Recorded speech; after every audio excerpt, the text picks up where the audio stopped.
Oh, hello. There we are. We're here. Good evening. And welcome to maybe the finale of The Grove Where We Met. It's been a while. We have some crazy shenanigans, and we'll just eventually jump right into it. First, I'm going to go through all of the fun channel things, because, hello, welcome to the Greyhawk channel. First and foremost, we do want to say a big thank you to all of the wonderful people who support the channel that make it possible to do shows like these. So first off, thank you to all of the Patreon supporters and Twitch subscribers. Y'all are the best. Make sure that if you are a Patreon supporter and a Twitch one or the other or both, a Twitch subscriber, that you can get a coupon to RueInc.com as well as Cantrip Candles in the private Discord, which there should be a link in the channel. You should be able to click that link and head over to the Discord. Also, we want to make sure that we give a shout out to Roll20 for being super awesome in supporting the channel. All the games are powered by Roll20, which is the world's leading virtual tabletop. Not to mention a big shout out to Heroic Maps, which is our official battle map sponsor.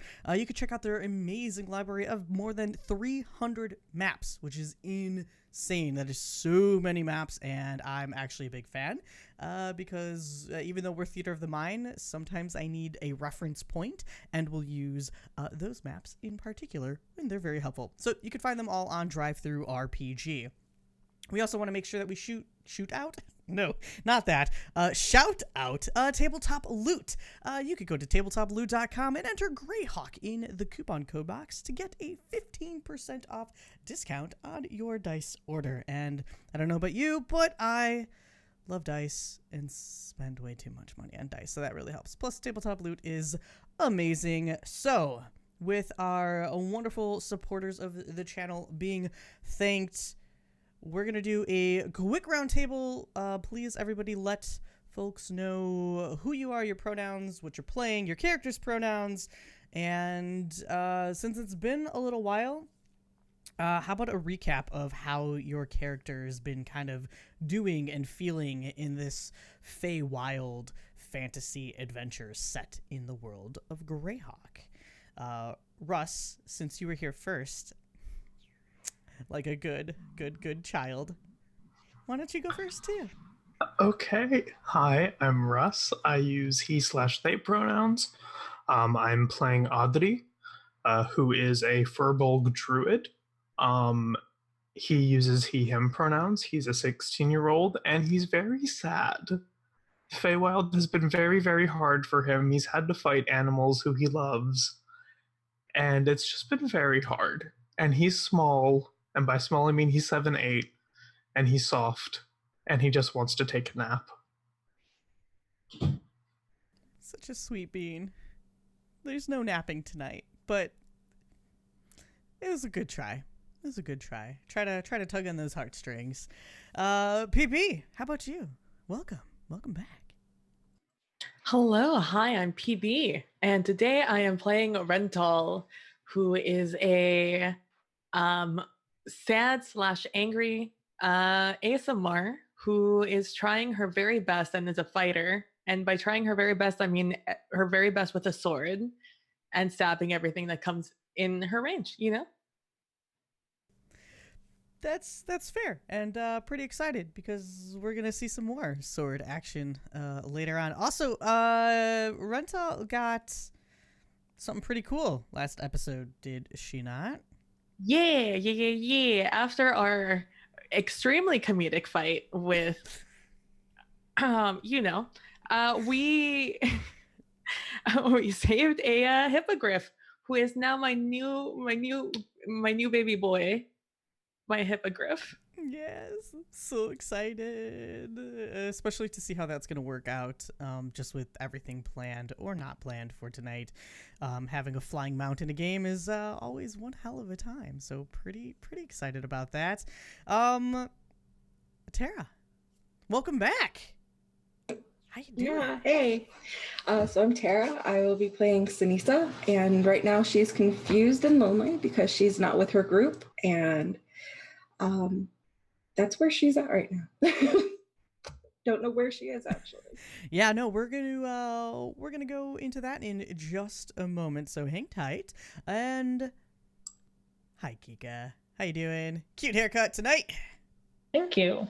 I'm Kika, she, her pronouns. I'm playing the wild magic sorceress named Chrysanthemum, who also uses she, her pronouns.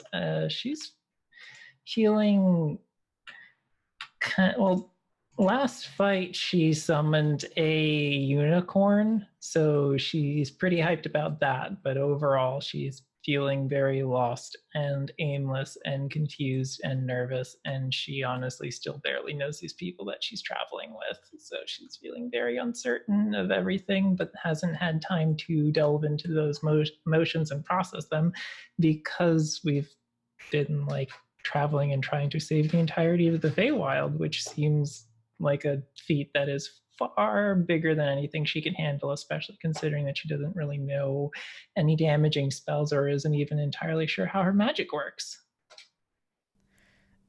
She says, having done like max damage last fight, you know. Technically, she didn't do any damage last fight. The unicorn did all the The damage. unicorn did so much damage. It was amazing. Well, it's a pleasure to have all of you back. My name is Gnome. I'm the Dungeon Master for today. And who would like, this is something that we offer to all of our players, who would like a natural 20, an automatic crit, to recap what happened when last we met?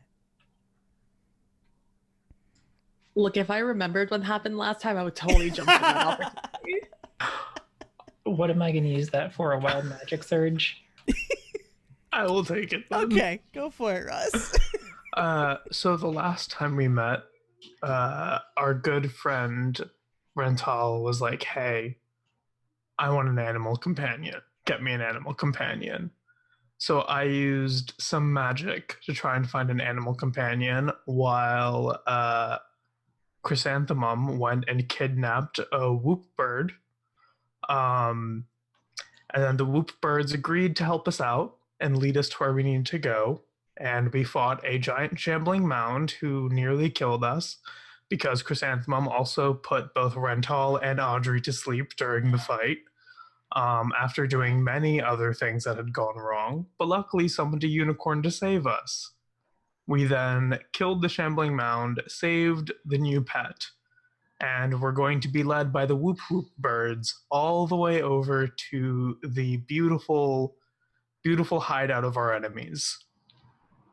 And I have no idea where Sinisa is.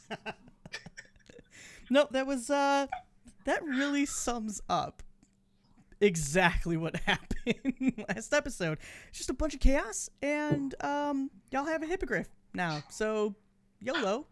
Oh, and Audrey killed the big meanie by calling it a big meanie. Yes, And it Audrey blew up. did get that killing blow. How did that make Audrey feel? Very upset because he called someone a big meanie and his moms tell him not to call anyone that, and it killed them. Yeah. He's a Yeah, that's sad rough. boy. He's a sad boy walking in a swamp, listening for the call of the whoop whoop birds that the whole party has befriended. And What is the call of the whoop whoop bird again? whoop whoop? Thank you, That's it. thank you. Yeah, the Louisiana whooping crane is legit. It's a natural creature to the Feywild. Exactly. I don't know if you've It's ever in heard of Xanathars, subject. it's Yeah, whatever. Or Volos. Louisiana. It's a whole. Yeah. There was a whole purchase that happened in the Yeah. Feywild history. Yeah, exactly. See, I'm so glad somebody actually like reads the lore and content of the Greyhawk. I totally know all about Manifest Destiny. I got you. So, we're missing our friend Sinisa. So let's start with you then, as I drop my d20. You, actually, before we do that, go ahead and roll me a survival check. So just straight up, we're going to start with a roll tonight. Roll me survival.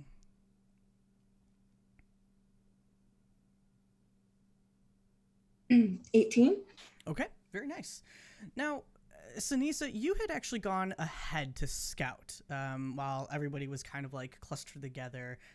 This was just before y'all had decided to kind of like hold tight, take a little bit of a rest because you kind of needed some HP, you needed some spell slots back. Just before Chrysanthemum decided to go befriend a whipping crane and some fish by putting them to sleep. You had decided to scout ahead, and in doing so, seemingly lost track of time for a bit, as that does tend to happen in the Feywild. Time is very aloof. It can speed up, it can slow down, much to the gleefully unaware mind of adventurers from beyond the Feywild. And in this case, that's kind of what happened. You thought you were just scouting ahead, and as soon as it somewhat seems like nightfall, which is still very difficult to tell whether or not it is nightfall, there is no sun shifting from one side to the other. Things just seem to get darker. Your body kind of is getting tired. You feel almost that maybe you're overexerting yourself, that you should have probably gone to bed maybe an hour or two ago normally. But you and your companion, Santo the Boar, have been exploring the swamplands, and you'll occasionally come across a couple of creatures, some nasty things, some typical things, maybe like a alligator or crocodile or something of that nature, and you just, an arrow or two, or with Santo's help, no problem getting through it all. And eventually, though, you're going to start hearing the sound of the whooping cranes. Just whoop, whoop. Whoop, whoop. Just... You're not familiar with the sound. These are certainly not creatures that are near you, but because you did roll a survival of 18, you can kind of tell that they almost seem to be like sending a message. They're communicating, and not just a typical way that, like, you hear birds kind of like chirping off in the distance. They're very much like leading a trail of sound, and you're able to kind of pick up on this pattern after a while. What do you do? I would try to follow it. Okay. Although, yeah, okay, we'll follow it. Okay. So you're going to go ahead and follow, and still running on the survival of 18. Eventually you are going to hear the not very quiet sounds of your traveling companions splashing around in anywhere from like 6 inches to a foot of just murky, nasty swamp waters. Occasionally there's a patch of land, but it's so soft and gross, you're better off just walking in the mud itself at this point. And not only do you hear your traveling companions, though, you hear a much larger creature with them, one that kind of drives Santo to be extra alert right now. Okay. Well, hearing my companions, but also seeing Santo, we would try to circle around to behind where the sound is coming from so that we can come up behind them, see what's going on. Okay. Are you moving quietly? Do you want to stealth? Yeah. Well, yeah. Natural 20. All right. Okay. If anybody wants to roll a perception to see if they can get or hear Sinisa, that is up to you. Can my hippogriff also? Oh, roll yes, up? please. All right. I got a 23. Ooh. Ooh.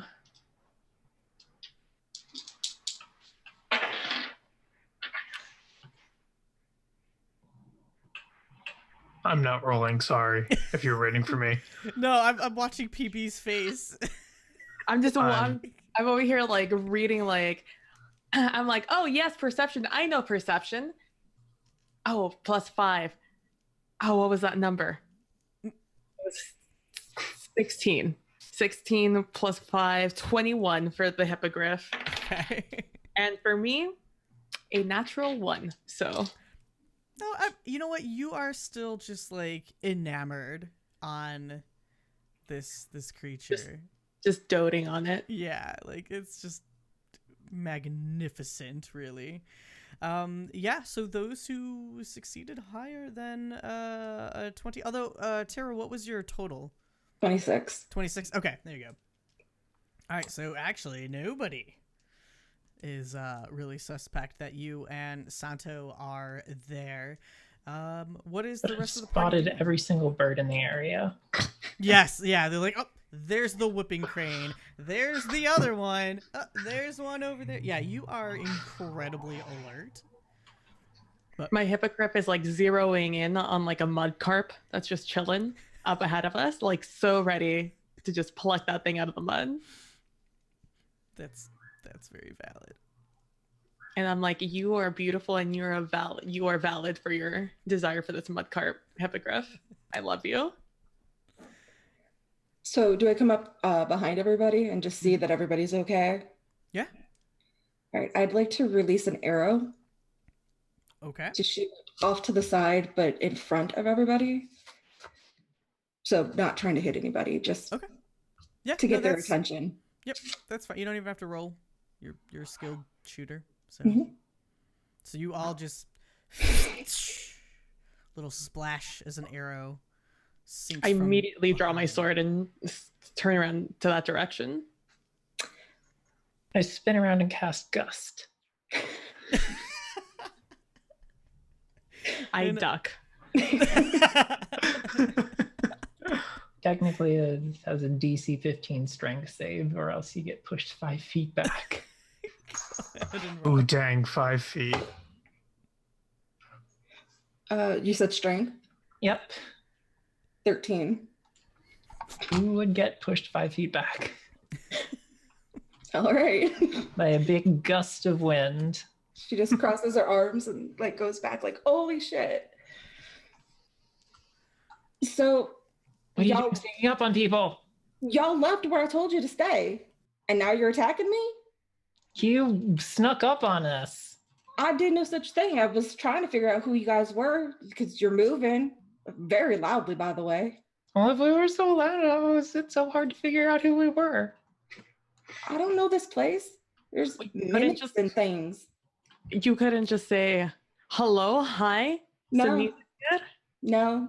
I told y'all to stay over there while I went ahead, and You y'all don't look were- like my mom. Yeah. Well, what's the point of somebody going out to scout ahead if y'all are gonna just stand or gonna go walking around? That was literally 2 days ago. So It was like 10 minutes ago. It was like 2 days ago. we've slept twice. It's been 2 days. I'm sorry, but it's been 2 days. Audrey still has dried mud on the small of his back from his mud naps. Yes, I took a mud nap and it was not comfy, but it did what it needed to do. You've been gone for 2 days. I've been Where gone for have you 10 been? minutes. I've been gone 10 minutes. I walked just a couple feet ahead of y'all. I just wanted to check the area. We have a hippogriff now. Yeah, I see that, and I'm confused about it. We've We made met him 2 whooping days crane? ago. 10 minutes. It was just gone for 10 minutes. Perhaps some evil fey creature has messed with your mind. I mean, you can say it's 10 minutes, but I know for a fact that I made her or him, we haven't decided yet, or at least they haven't told us yet, that flower crown 2 days ago, and it's still sitting on his head. Santo and I have not had a nap. We haven't slept. We just walked You haven't slept in 2 days? because it was 10 minutes. You No need to wonder sleep. you're shooting at us, because you haven't slept in 2 days. You're going crazy. You know, my mama always told me I should get at least 8 hours of rest.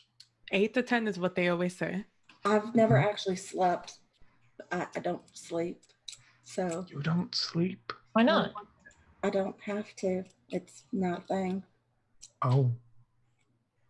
I just kind of rest. I look at the members of the team who've been staying with us.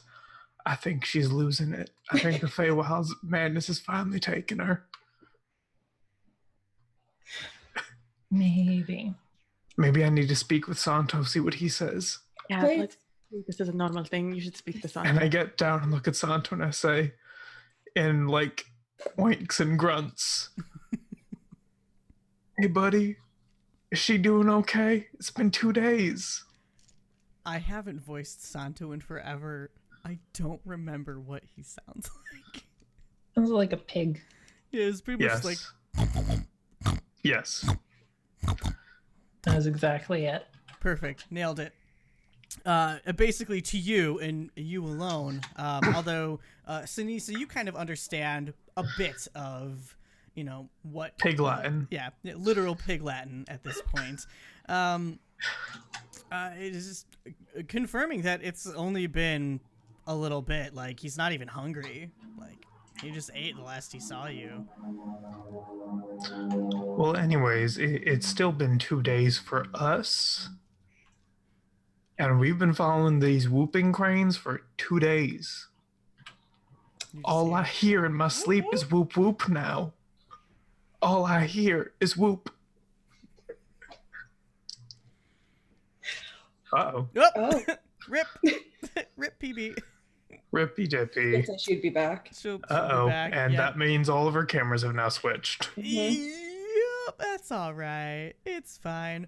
We're just gonna play like this for a hot minute.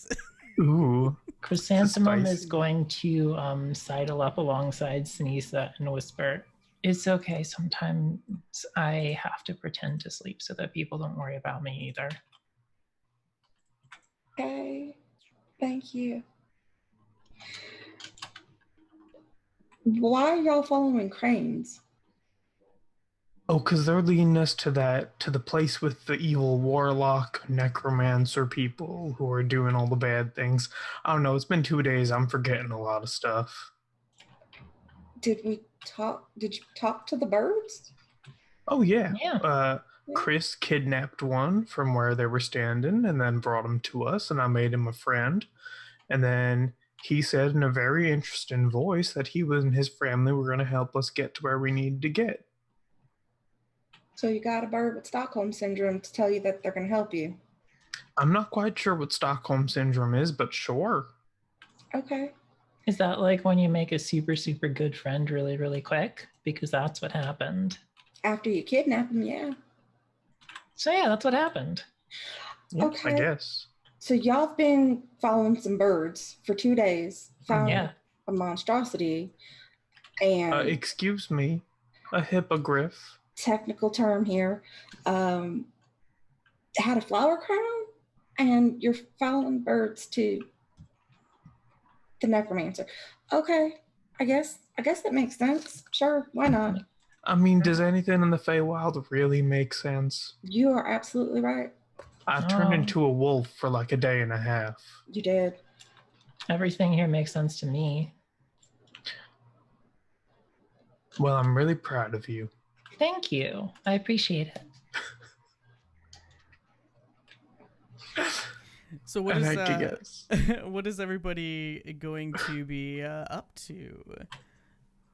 Now that you are all reunited, you have the sounds of the whooping cranes just continuously going off. They are relentless. Have they been going on like this the whole time? Like, are we getting closer because of it? For 2 days. I think we're getting closer, but they've been the same volume. Or at least that's what Vinny told us last time we talked to them. And Vinny was the fourth one we walked into. Okay, the fourth. All right. We're approaching number 12. I'm just going to say I was coming from that direction. Everything was cool. There was a couple alligators, but nothing too bad. Did I see any like magic, necromantic kind of stuff as I was walking around looking ahead?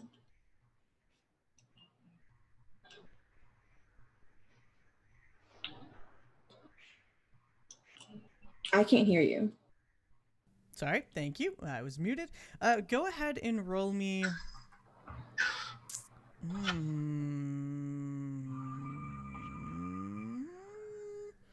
Roll me either insight or arcana, whichever works best for you. Definitely not arcana. 6. Ooh, Okay. Spicy. You did see something bizarre in the sky, a little off in the distance, but you can't seem to recall in what direction anymore. But it looked like just this flash of black light just shooting out and then dissipating. I'll relay that to the group and then add on.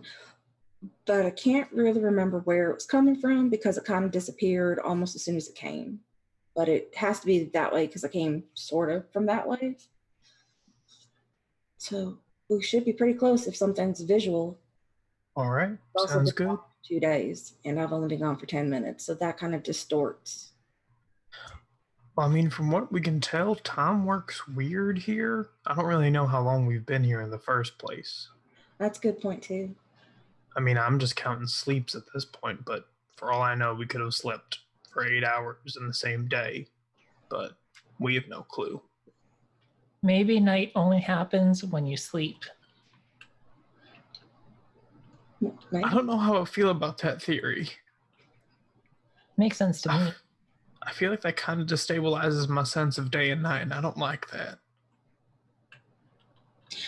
Maybe your sense of day and night is not correct. Well, if that's a fear, I'll add that to the list. You know who might be able to help us? The birds? Yes. We should talk to some birds. Want me to call up another whooping crane? Maybe I should try. Okay, sure, go ahead. I'd like to cast a Call Familiar or Summon Familiar. Oh, yay! Yeah, go for it. I probably just like take a bunch of like old dried flowers and stuff from my pocket and just rub them in between my hands and then just throw it up in the air, and then they swirl around and coalesce into a crow. Okay. Sorry, of course I was trying to... I yell, bird! That's how you summon? Yes. I love it. I love it. That's great. That's how I summon a bird. So yeah, this this raven or crow figure, just kind of like materializes from what you've thrown into the air and spreads its wings, almost shirking any like magical essence. Shirking any magical essence that needed to be used in order to summon this creature, and it swirls around you for a moment, Chris, and lands on your shoulder. Hello, what is your name? Oh, crows. What do crows sound like?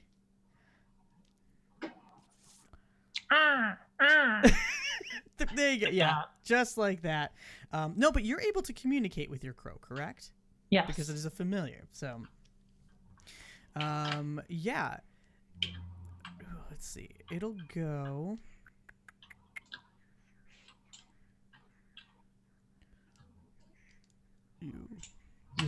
You've called me child. What is it I can do Your for voice you? is a lot deeper than I expected. Is it unsettling for you? No, it's all good. What is it you require? Do you need my assistance? Oh, we have a few questions. We're looking for some evil around here. Necromancy, was it?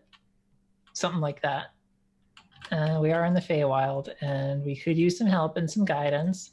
And also, I was wondering if you knew my friend On My Tongue, where they might be. Because you're a crow and they're a crow, and I know that's a little like you might not know them, but you might. You never know. The name, unfortunately, does not ring a bell. But what you were looking for? Necromantic? Is that what you said, or necrotic? Was it necromantic or necrotic, guys? I don't remember. I was absent for that session. Either or, I guess. Either or. Okay. Well, if you give me a moment, I can certainly go search for nasty magic. Let's be honest. Okay. It's pretty disgusting. I would like to know what your name is, though, before. Oh, yes. My name is Daniel. Daniel. Yes, Daniel. Okay. Yes. Okay, Daniel. The crow. Daniel the crow. Daniel the crow. It's a family name. Can I call you Danny? I mean, my name is Daniel, but yes, that's fine if it pleases you. Can I call you Danivold? I mean, my name is Daniel, but I am here to do your bidding. So if you feel that Danibold is the name of which you would like to call me, I will respect your decision to call me Danibold. Thanks, Daniel. You're most welcome. And just like flies away off of your shoulder and heads off pretty far to kind of do some reconnaissance. In the meantime, as I'm fixing the overlay, what is everybody else doing? I think that Audrey has seen this crow, and it's not speaking crow, but it's not speaking anything he understands. So he's getting as far away from that as possible, because that's cursed and not good. And he does not like that. Mental.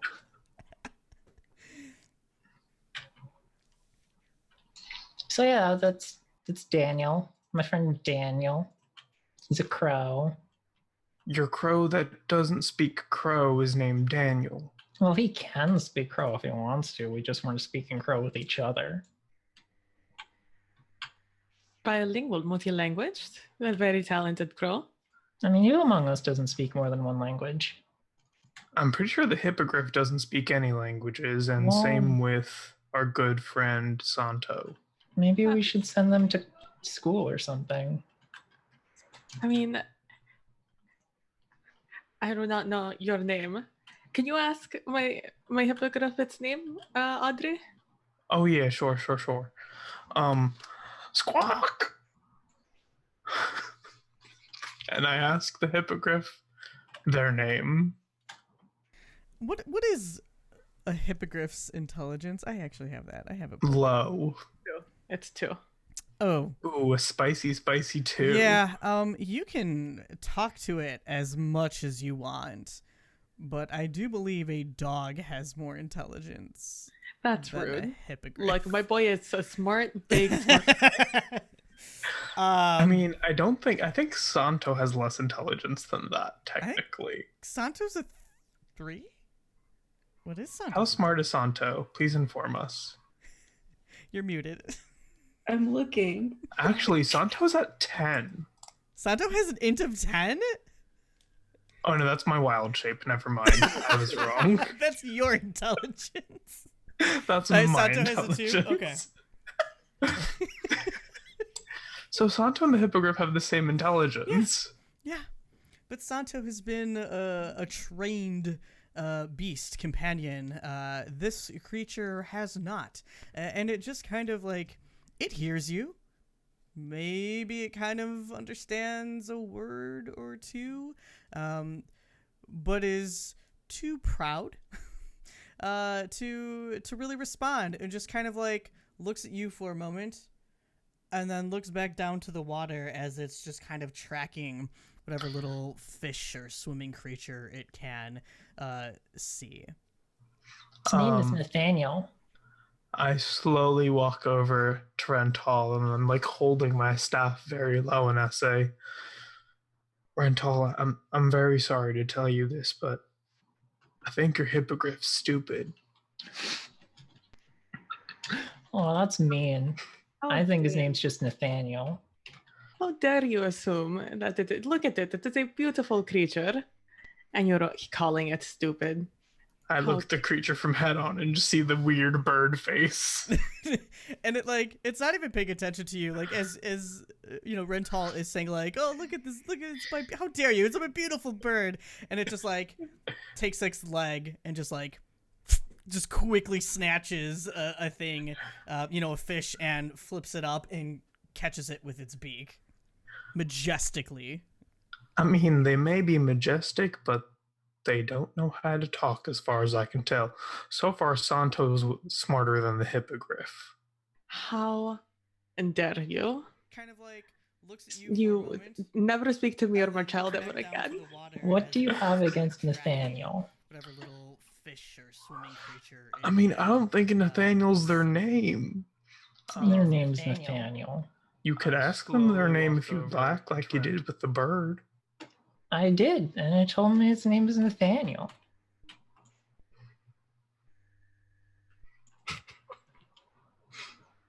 As you are all deciding about the name. Are you gonna like roll insight this against bird. me? I would love to roll insight against you on that. Go ahead. Cool. Go ahead.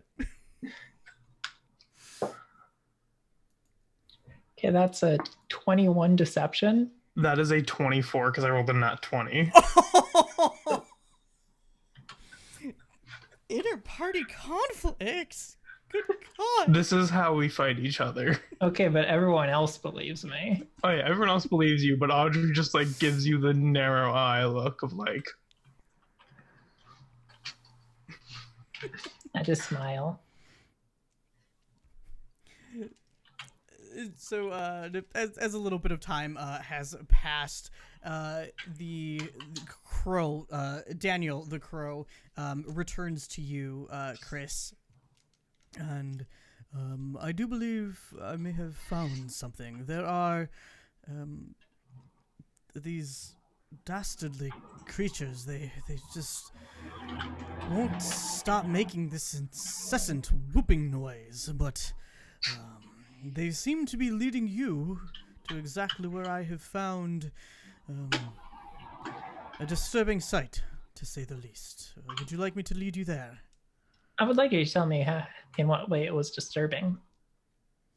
Well, there are heads of creatures that I can't say I'm very familiar with, resting upon wooden stakes.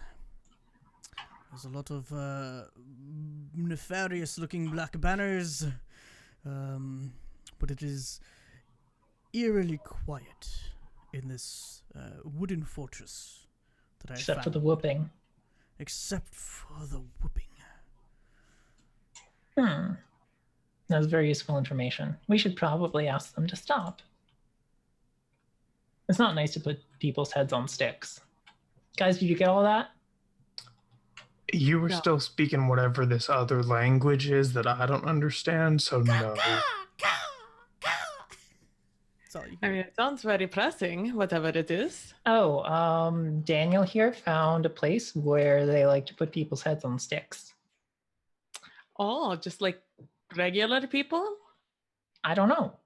Just heads on sticks. Audrey begins to pull up his shirt a bit to cover more of his neck.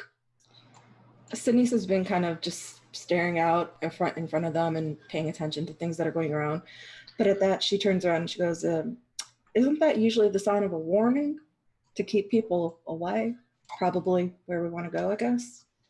But our intention is to go where people don't want us to go and stop them from doing bad things. Right, So that's what I'm saying. So Great. I'm really glad that we're going to a place with heads on stakes. That's really exciting.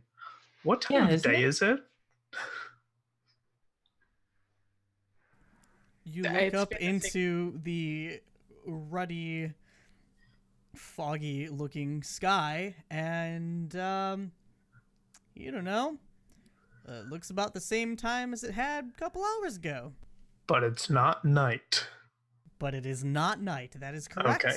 There is I'd say still it's about daylight. Wednesday o'clock. Great. I'm glad that you answered the question that I asked the Almighty God who speaks in all of our minds.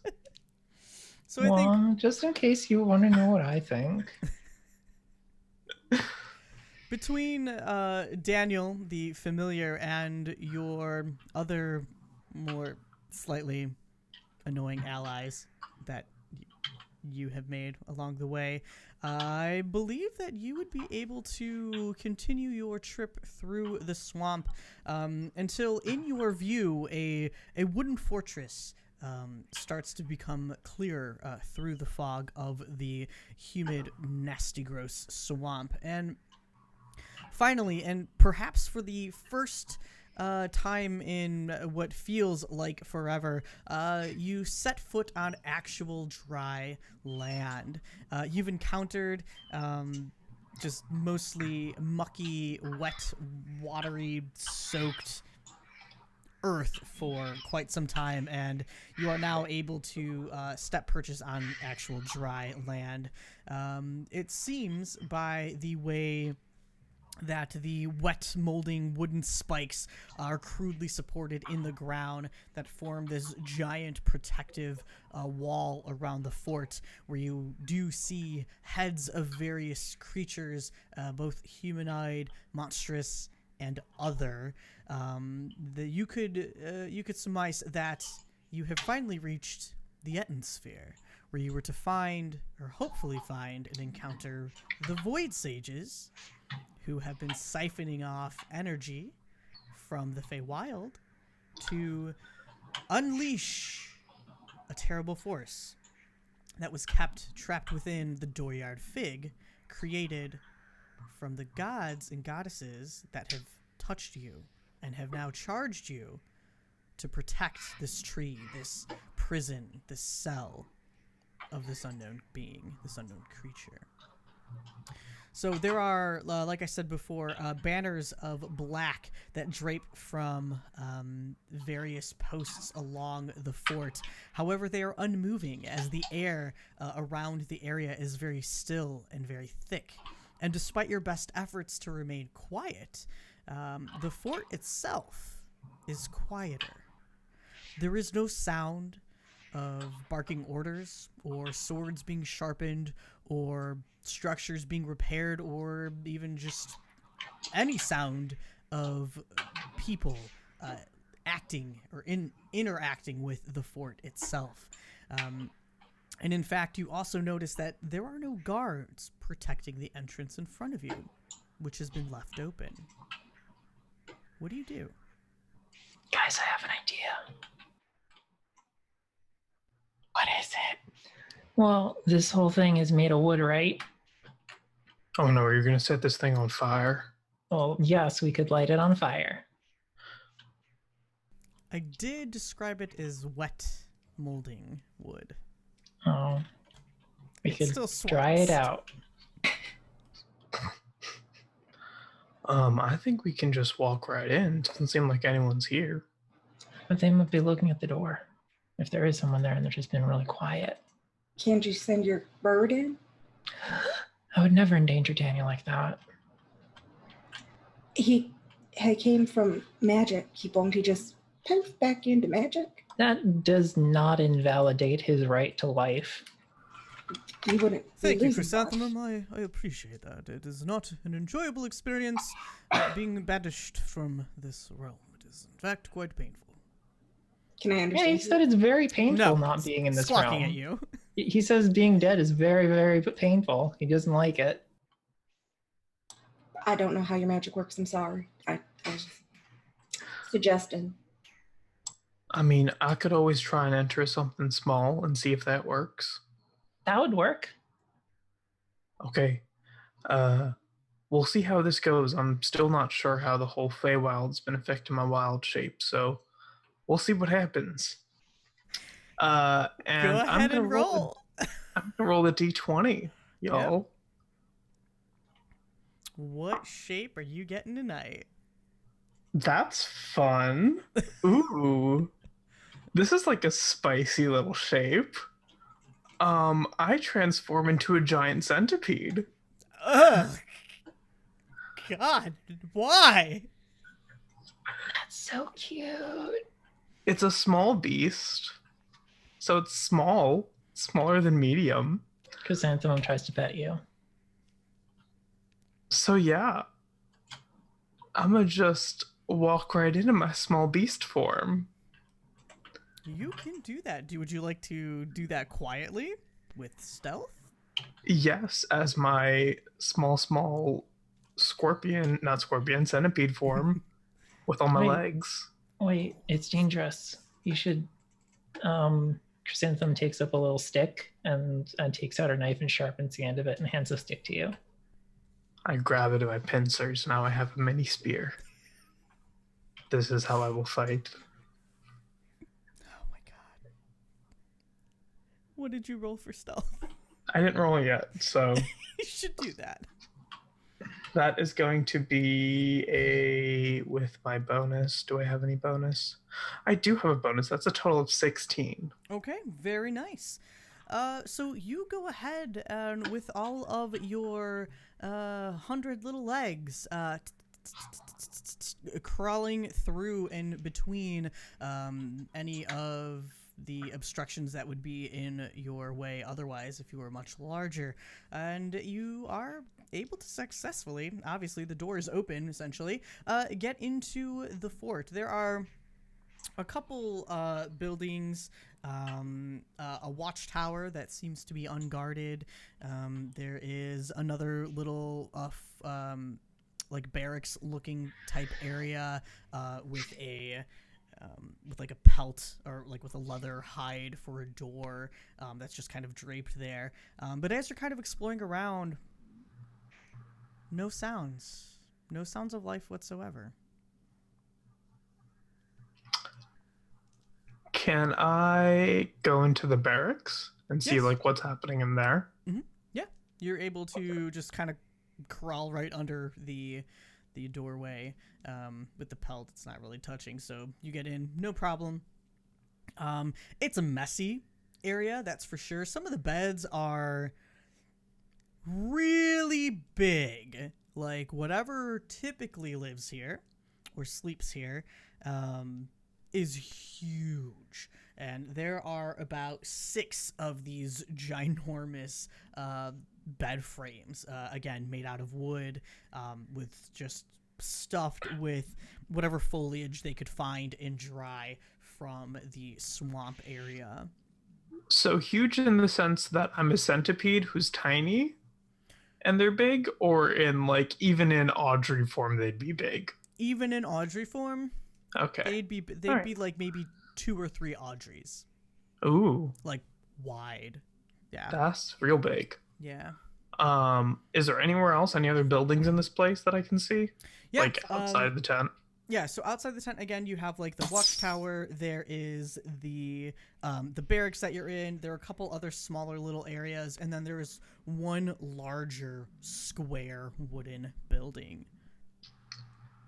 I'm going to. I have no way of signaling in giant centipede form, so I'm going to slowly walk back and begin tapping my mouth spear on the ground as in a signal to come follow me, then walk back in. Upon seeing this centipede, Chrysanthemum gasps and says, "Where have you been? It's been 30 years." The centipede actually stops and looks up at you with wide eyes. No, I'm kidding. I'm just messing with you. There's like a physical sigh of relief, and then it turns around and begins walking back in. And you're all following? Mhm. Hippogriff, Santo, and all? Very stealthily on Sinise and Santo. Okay. I will not attempt because I shake a lot. I crinkle as I walk. So You're opening a bag of chips as we're going. just have it in like my breast pocket. Like that, yes. those remember when Sun Chips like made the biodegradable bags that were extra loud? God. Exactly like That's that. exactly That's what what the that ceiling's is. made out of, actually. Fucking mood. Oh my God. As we're walking in here, I want to look for signs that they've moved out. Like not moved out as in like they've moved to a new place, but like moved out to like attack an area, like an army Sure. moving out or something like that. So, go ahead and roll.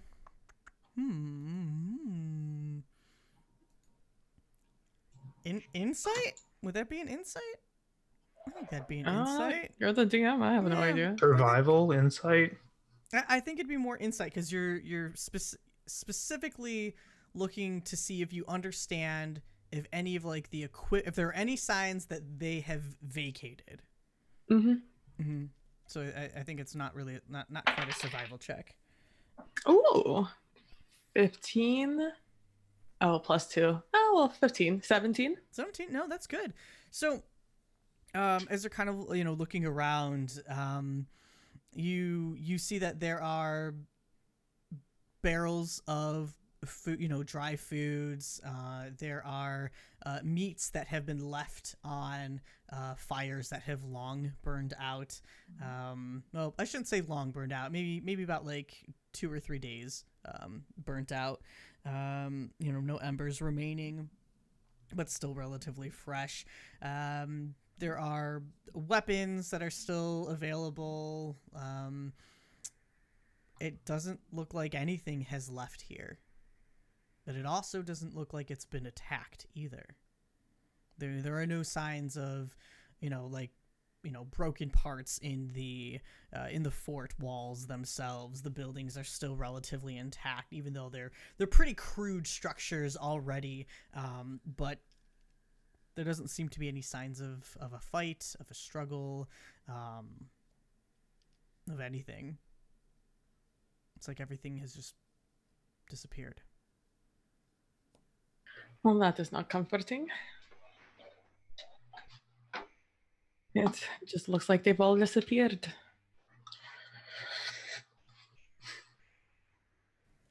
Do continue on. I'm approaching that cube. The cube. All right. Everybody else, are you following the speared centipede? I will follow at a healthy distance. Same. That's fair.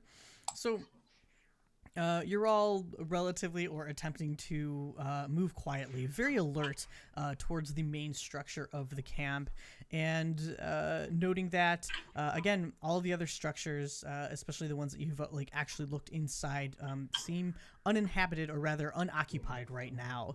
There is a wooden door though, a big, large, red painted double door. So, Audrey, you are able to slip in between the cracks, no problem. So I'm gonna go in, and instead of going forward, I'm gonna go up on the inside and begin climbing across the ceiling. Okay. It is very dark in the area that you are in. Do you have dark vision? Yes, I actually have blind sight. Oh, fantastic. Good golly. Do you have any abilities that give you like advantage to scent? Santo, Not I in know, this yes. form, no. Santo does. Does your Santo does not. Okay, JK. Does the hippogriff have any advantage to Not smell, no, just smell? sight. Okay, and how about for the crow? I doubt it. I'm kind of on it too, but you never know. It's a crow. They're interesting creatures.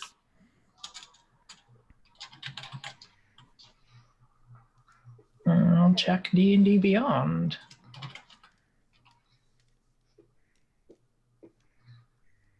Beyond. I don't think so. Doesn't Okay. look like it. Okay. So with blind sight, actually, you aren't picking up any signs of life right now. It is as quiet in here as it is outside. I'm gonna keep going then. Okay. What is everybody else doing? Is there like dust building up on the floors or anything? Like, would there be footprints visible? Have you entered? Yeah, I'm staying a little bit further behind, but I'm slowly making my way forward behind everybody else. Okay, so you've opened the doors, and they creak because they are incredibly heavy doors, and again, that sound is actually the creaking from the doors themselves, almost like chokes through the silence. It's just uncomfortably silent right now. There are lanterns, however, that are inside the chamber. And they each have a sickly black flame that flickers in each one, just enough, that emits just enough light for anybody without dark vision to be able to see in a somewhat dim light.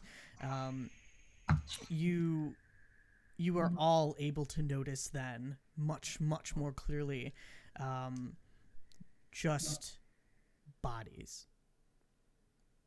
Dozens of bodies that are sprawled around the room, and everyone at this point can have this almost punch of decay that floods your senses. And that's what you see right now. What are the bodies? Like, are they humanoid? Are they beastly? Are they rotting? They're definitely humanoid. If you would like to roll investigation or perception, whichever one is better for you, go ahead and roll to see what you can kind of tell. They are definitely humanoid creatures, some much larger than you would anticipate. Others pretty typical humanoid size. I rolled a 23 on perception. I got a 15 on perception. Okay. And I got a 17. I'm a bug on the ceiling. You're a bug on the ceiling. Okay, so as you are kind of walking around and looking at this scene, no, there is no dust on the floor. There is no signs of wet or dried blood. As far as you know, it looks like the life has been literally drained from these beings. They are, some of them are humans, some of them are elven, some of them are dwarves. There are maybe about 15 or so of those large creatures that have 2 heads each. Just these massive bodies, really. And that you could, if you were familiar with what an Etten is, they are Ettins. They make up the Etten sphere. This was their home. The non-Etten creatures, though, they are all wearing these black robes, which you have kind of seen in some of your visions. These are definitely known as the Void Sages, these cultists who have been draining the Feywild of its energy and transferring that energy somewhere else. What are y'all doing?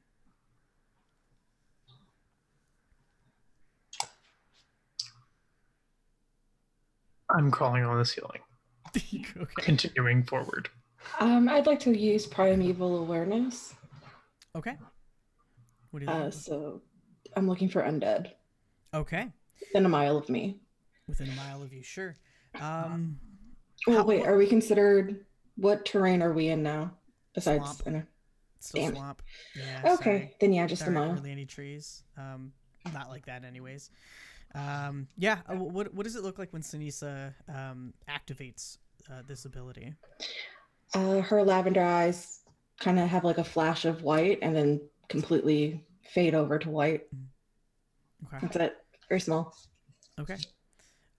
As you are kind of like falling into yourself and allowing your mind to try to connect with the world around you, it is it feels difficult. It feels cloudy because it is the Feywild. It is such an unfamiliar, magically twisted world that you are in.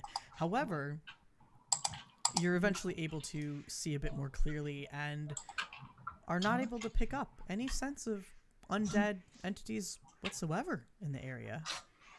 Okay. Well, that makes me feel a little better. So, since the people in front of us aren't undead and going to raise up and kill us, I would like to check the first one nearest to me for like wounds or try to figure out how they were actually killed. Okay. Still kind of based off of everybody's investigation and perception rolls, because you all did really well with them. You kind of approach one of these Void Sages, and they look like they are like a body was trying to mummify, but there's so much humidity in the air that it is whatever is left of them, whatever is left of really just the skin, is kind of this like wet leather. It's very difficult to tell how long they've been like this. So, because she works so well with leather, could she though tell how long? You know what? Go ahead and roll. Let's let it roll decide. Roll your leather working kit, I guess. So you get you get a +2 bonus to a. I don't know, your insight. Do an insight check with the proficiency. 12. Okay. Yeah, it's hard to tell, but because you had seen this flash of like incredibly necrotic, or just this black magic, I should say, shoot into the sky, you kind of have a sense that this is very unnatural. This shouldn't happen to creatures. And the more that each of you are kind of like looking around and exploring, I need you all to roll me a wisdom saving throw, actually.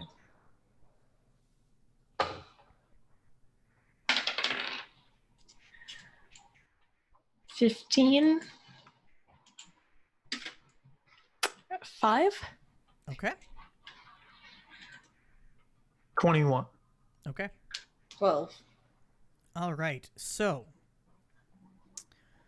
Sinisa and Renta, the two of you, everybody actually feels this. There is just this, like, the more in the room that you get, the more of this pulsating energy you feel, as if it's kind of coming from the center of the room. And if you kind of look into that area, there actually is this small wooden, like, like pedestal almost that has been knocked over, and on the floor next to one of the dead bodies is this just small, almost baseball-sized black orb, and this pulsing energy is just,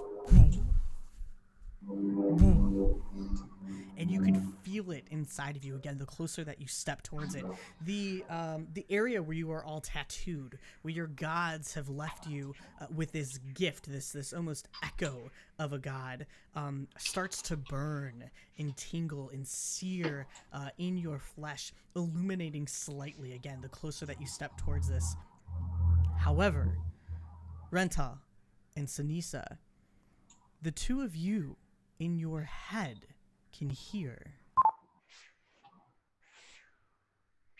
I can feel you, wretched souls. You are too late. Your magic is failing, and my shadow sun will soon be unleashed. Greyhawk will be no more.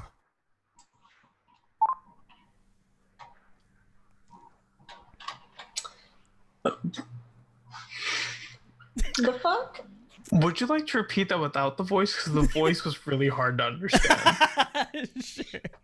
Threatening and just telling us that we failed, Cool. and that the Shadow Sun, I think, is going to be born soon. Ooh. And That's that we fun. Yep, that's pretty much, you got it. Yeah. Cool, great. Sinisa and Rental, the two of you are filled with this sense of dread and this sense of just failure, as the voice of the deity Ayuz. It's Greyhawk. I don't know if that's the correct pronunciation. Hit me up later with that. It's Ayuz tonight. Just echoes through your soul. You feel as though he can see into you, every bit and fiber of your being. Any fear you've had, any secret you hold, feels like he is watching. You feel incredibly compelled to move closer to the center of the room.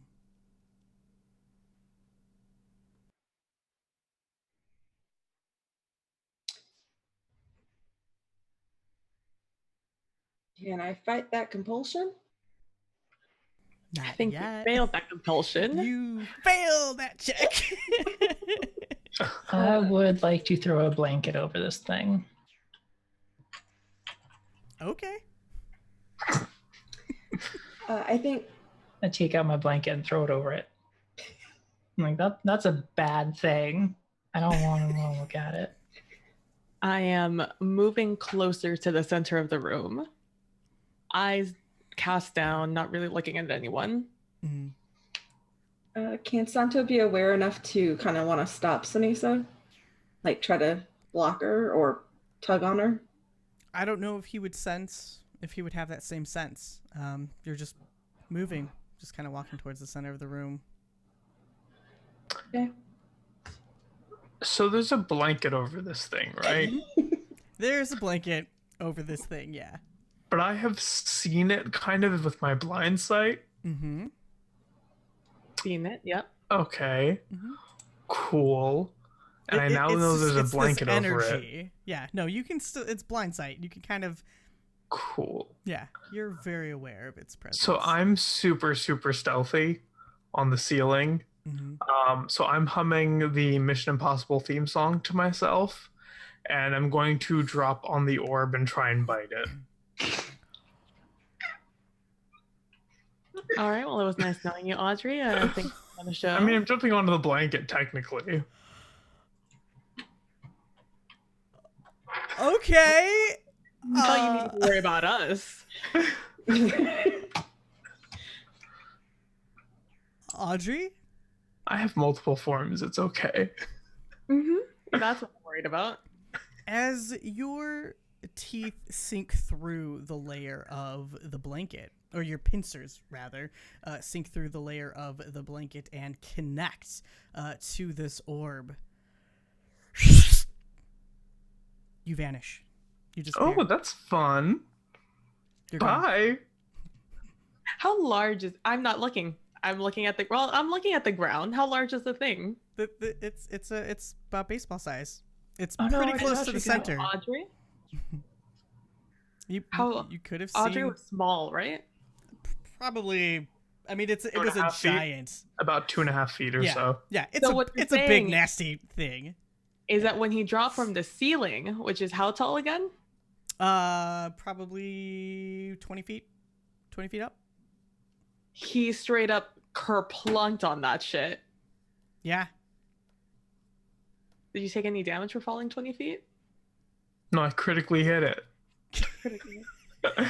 And it critically hit me back. It yeeted Russ out of existence right now. Excuse me, I'm still here. Audrey's gone. Okay. A question, DM. Yes, yes. Which one am I more worried about at this moment? Which one seems more concerning? That my centipede friend just disappeared, or that everything in my life is awful, and that I can walk in the middle of this room and somehow that'll feel better, I guess. I feel like this is just another example of how you failed because your centipede friend, 16-year-old, just died, as far as you know.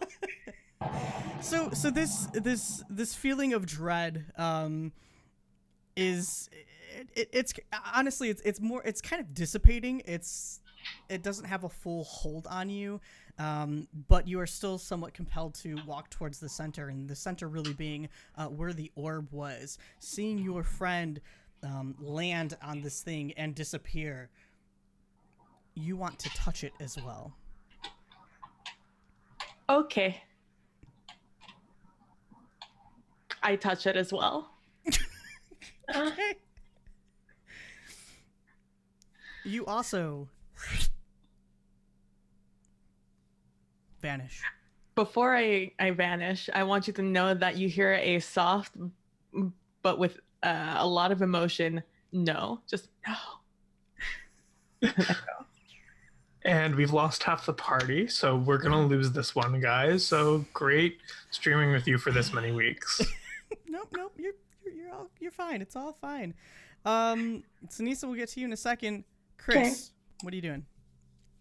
Well, those two people are dead now. You don't know that? Well, that's what she's assuming. So she's gonna try to gently grabbing the edges of the blanket, try to gather up this orb without touching it, only touching the blanket. Because she intends to carry it away to find someone to deal with this. Okay. Sinisa, what are you doing? Can I take a dagger out and try to stab it? Because it wants me to touch it, but I don't have to touch it with my own hand. That's fair and clever. Okay.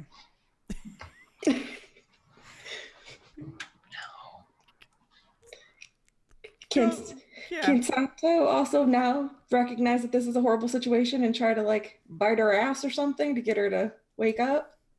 Roll for Santo. Roll.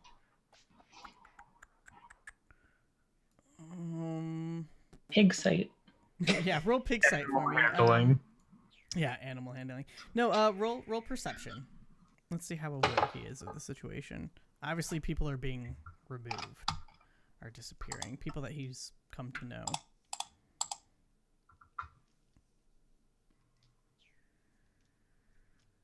Excuse you, myself and Santo are best friends. We shared an elk. Correct. That is true. That is very true. Y'all went on a little sneaky stealing episode. It was great. This is the second time I've gotten to sing Mission Impossible music to myself. So I rolled a natural 19, which makes it an 18. I think Santo will kind of step between you and the and Chris, who is now kind of cradling the orb in this blanket, and just kind of like pushing you away from it, having seen the two others. You are still, though, compelled. He doesn't have a sense that there is an outside force driving you towards this thing. It just knows this isn't good. This is dangerous. You're not going near it. However, Daniel, as you bring it, kind of close to you, Chris, Daniel flies up off into the rafters, not wanting to be anywhere near that thing. That's fair.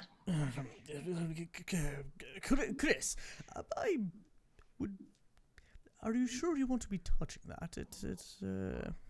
There is. I'm quite sure I don't want to be touching it, but I also think that we need to take it to someone who knows how to deal with this, and that person is not me. I don't know how to deal with this, so we need to find someone that does. Maybe that gnome lady person.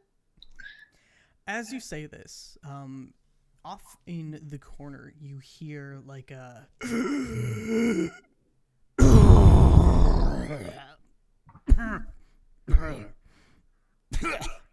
Oh, hey, something's alive. No. I look towards this sound. And it is a large sound from a very large being who is somewhat perched or supported up in the corner of the room. One head kind of lifts and lulls around a bit and just kind of swirls. The other is just dangling, unmoving, no sound. But you see, there's still a creature alive. Oh gosh, it's a survivor. I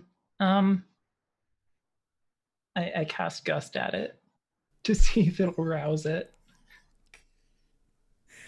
It's gonna hit. It's not moving. It's just being pushed into the corner some more. It just bellows, and it is very clearly awake now. Hello? Are you a friend? I would like to be friends. It just kind of takes a slow, deep breath, looking around. No! They took our power! They took our home! And like this massive fist is just starting to clench, and you can hear like bones snapping inside as it's attempting to do this. Again, its skin is just so leathery, and most of its muscles have already been atrophied by its life being sucked from it. How this one creature in particular has still been able to muster enough strength to survive is beyond anybody at this point. But No, don't move. Just rest. I'm here to try to help. Help us! And he kind of like lifts up. Only half of his body is moving, by the way. The other half, again, just completely rendered moot. And it is like a struggle. You can see him desperately trying to breathe, as one lung will not work. One lung will, and he reaches with his one atrophied arm and points to himself. You help! And then he like carefully reaches towards you, holding the ball. Kill Varuga! Kill Varuga! And he just keeps pointing until you hear another snap, as his arm just breaks from the sheer weight of trying to hold itself up. No, rest. Just Who's Varuga? How do I kill it? What do I do? But try not to move too much. It's a stubborn, stupid creature. This is not the smart head. And it's still, like, lifting up its arm despite it, like, kind of dangling at this point. Go there. They made us do this. And he kind of is, like, trying to signal over to where there's just a sea of these void sage bodies. Like, go where? Like, in the ball thing? Yes. Seek retribution. I have no idea how loud it is. I'm sorry. Sinisa, what do you make of this? I still just being compelled to touch the ball. Yeah, if something's telling you to touch it, you're kind of like, yeah, okay, that sounds like a good plan.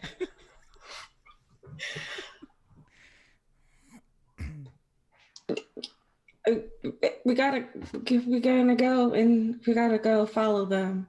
But like her eyes just kind of stay low and she's not focused on anything. But she's trying to reach out still. To grab the blanket from you. I'm not qualified to deal with this. She just holds the ball out to you. Can I poke it with my knife now? You can poke it with your knife. Do you want me to roll something? I mean, you poked it with your knife. Does it do anything? Does it go into it? Does it? No, it doesn't. And the force inside you is telling you to touch the ball, touch the orb. Guess I'm gonna drop my dagger and touch it. Since you won't let me roll to not. You touch it? I don't want to. It's in your hand.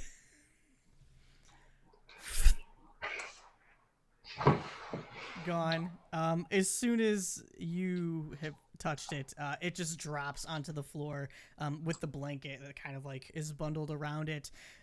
Santo, though, seeing you touch that, goes immediately to sniff at it. Like, what happened? Gone. Question. Answer. Where's the hippogriff? Probably also now making its way through the bodies after like kind of like poking around and maybe grabbing a snack or two. Yeah. Oh, definitely. This looks tasty. Yum yum yum. Is that supposed to do that? Chris asks the creature. Yes. And there are bad things inside it that you want us to fight. Varuga. Do I know what that is? You have no idea. That you're saying that word, but it doesn't mean much to me. Could you please explain? Kill Varuga. So that's a name? He will destroy us all. Is he like a crazy wizard that used magic to steal your guys' life force to give himself more power or something? I don't know, maybe. I'm saying that in character. They took our home and murdered us. And he just again kind of waves over the massive. I see that. I bodies. just want like a reasonable amount of information before I go jumping into some evil ball thing.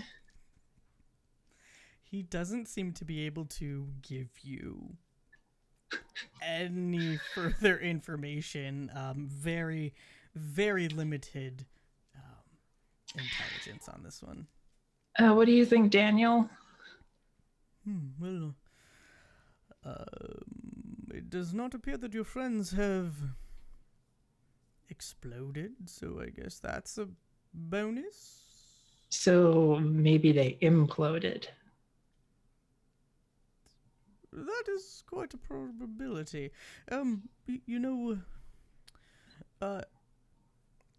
As much as I would advise to not touch the item, and I still very deeply advise not to, why would you here in the first place? Oh, we were here to stop the evil stuff from doing some evil things. That some gods told us to do something. I don't really remember. I was only half paying attention. Yes, no, that's quite fair. I only have paid attention most of the time too.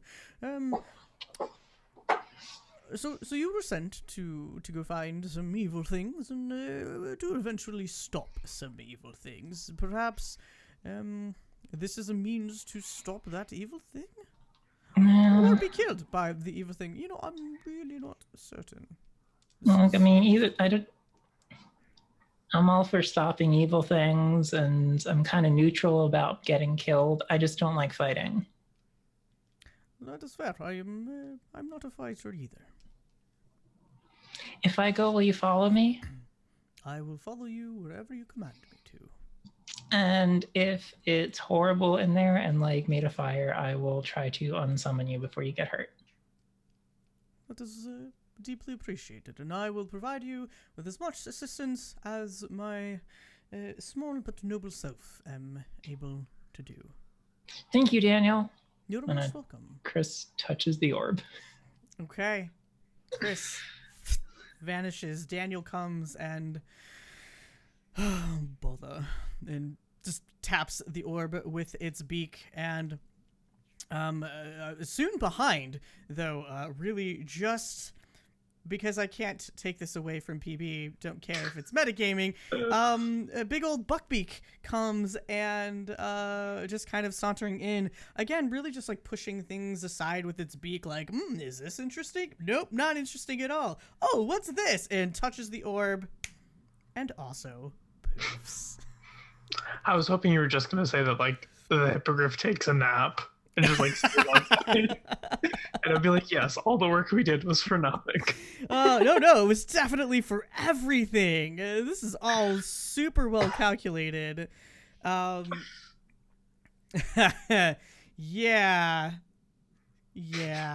Again, y'all do some interesting things sometimes.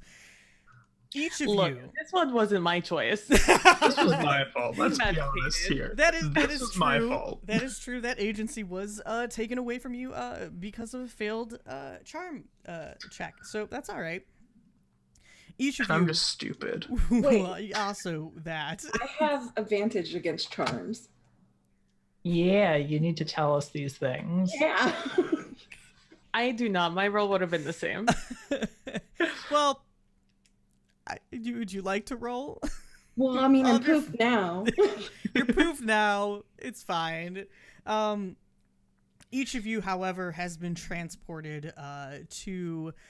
You're really not quite sure. Audrey, you are the first one there. And eventually, one by one, everybody else is kind of coming to. You're all kind of popping up, maybe 5-10 feet apart from each other. The air around you feels violent with electric winds that are just swirling around as you now stand before this twisted tree with roots that weave in and out of the ground all around you. Right now, where you're standing, as everybody's kind of poofing in, the air is warm and humid, as if a summer storm were to roll through at any moment. But looking to either side, to the east, to the west, you notice that the leaves on one part of this tree and on the other part of the tree, some of them are pink blossoms. The others are these falling, beautiful red and yellow and brown leaves that are just drifting down towards the ground. And just beyond them, beyond the trunk of this twisted tree, you actually see snow falling a bit off in the distance. And as each of you kind of appear now, again, those tattoos that were gifted to you by the touch of each deity, begin to illuminate, but this time, instead of a searing pain, it is an incredibly calming feeling. You feel as though you are connected to this tree, and you can hear this beautiful chorus just being hummed to you. Almost as if it's your favorite parent or grandparent offering you a lullaby to just kind of calm you down in the middle of a storm, because it does feel like a storm is just swirling around you right now. There is this dome of purple energy that is crackling occasionally, with thunder roaring in the distance. And as each of you look to this tree, you can see this other energy, almost as if the tree itself is cracking. Within the trunk, there are these sickly purple essences with ooze just kind of dripping from the splintering of the wood.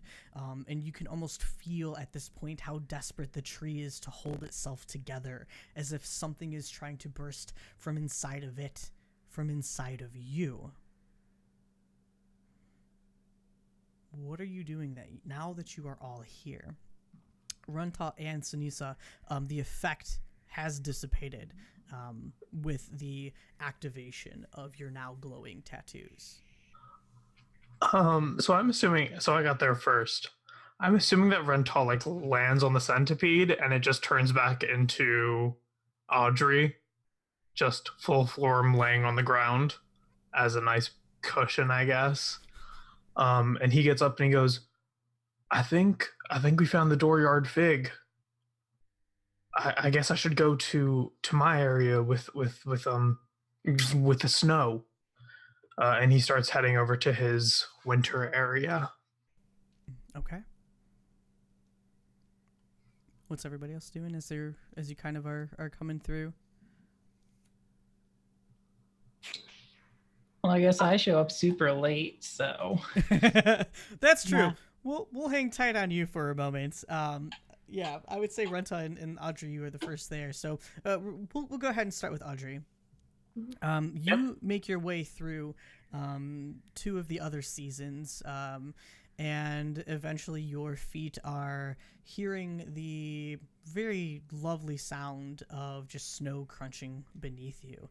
And the cool air feels so refreshing after having spent way too much time in a humid, gross swamp area. You were just brought into the summer season.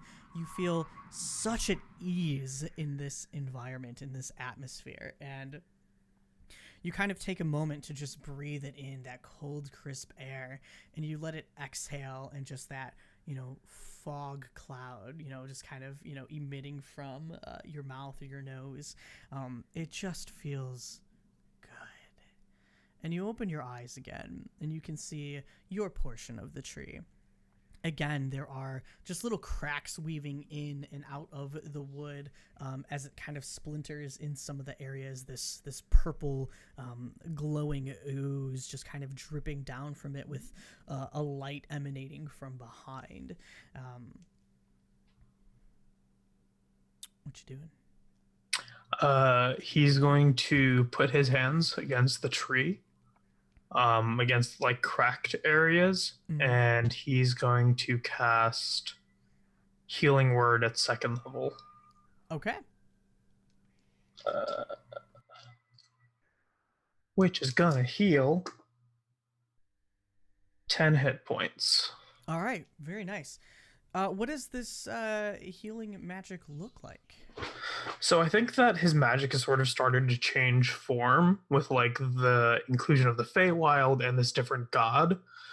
So I think that instead of the normal like green glowing hands that he would have, this time instead it looks almost like snowflakes, like large snowflakes begin falling out of his palms, and each one strikes and dissolves and enters those cracks, those areas where that purple light is, and begins to heal them. Okay.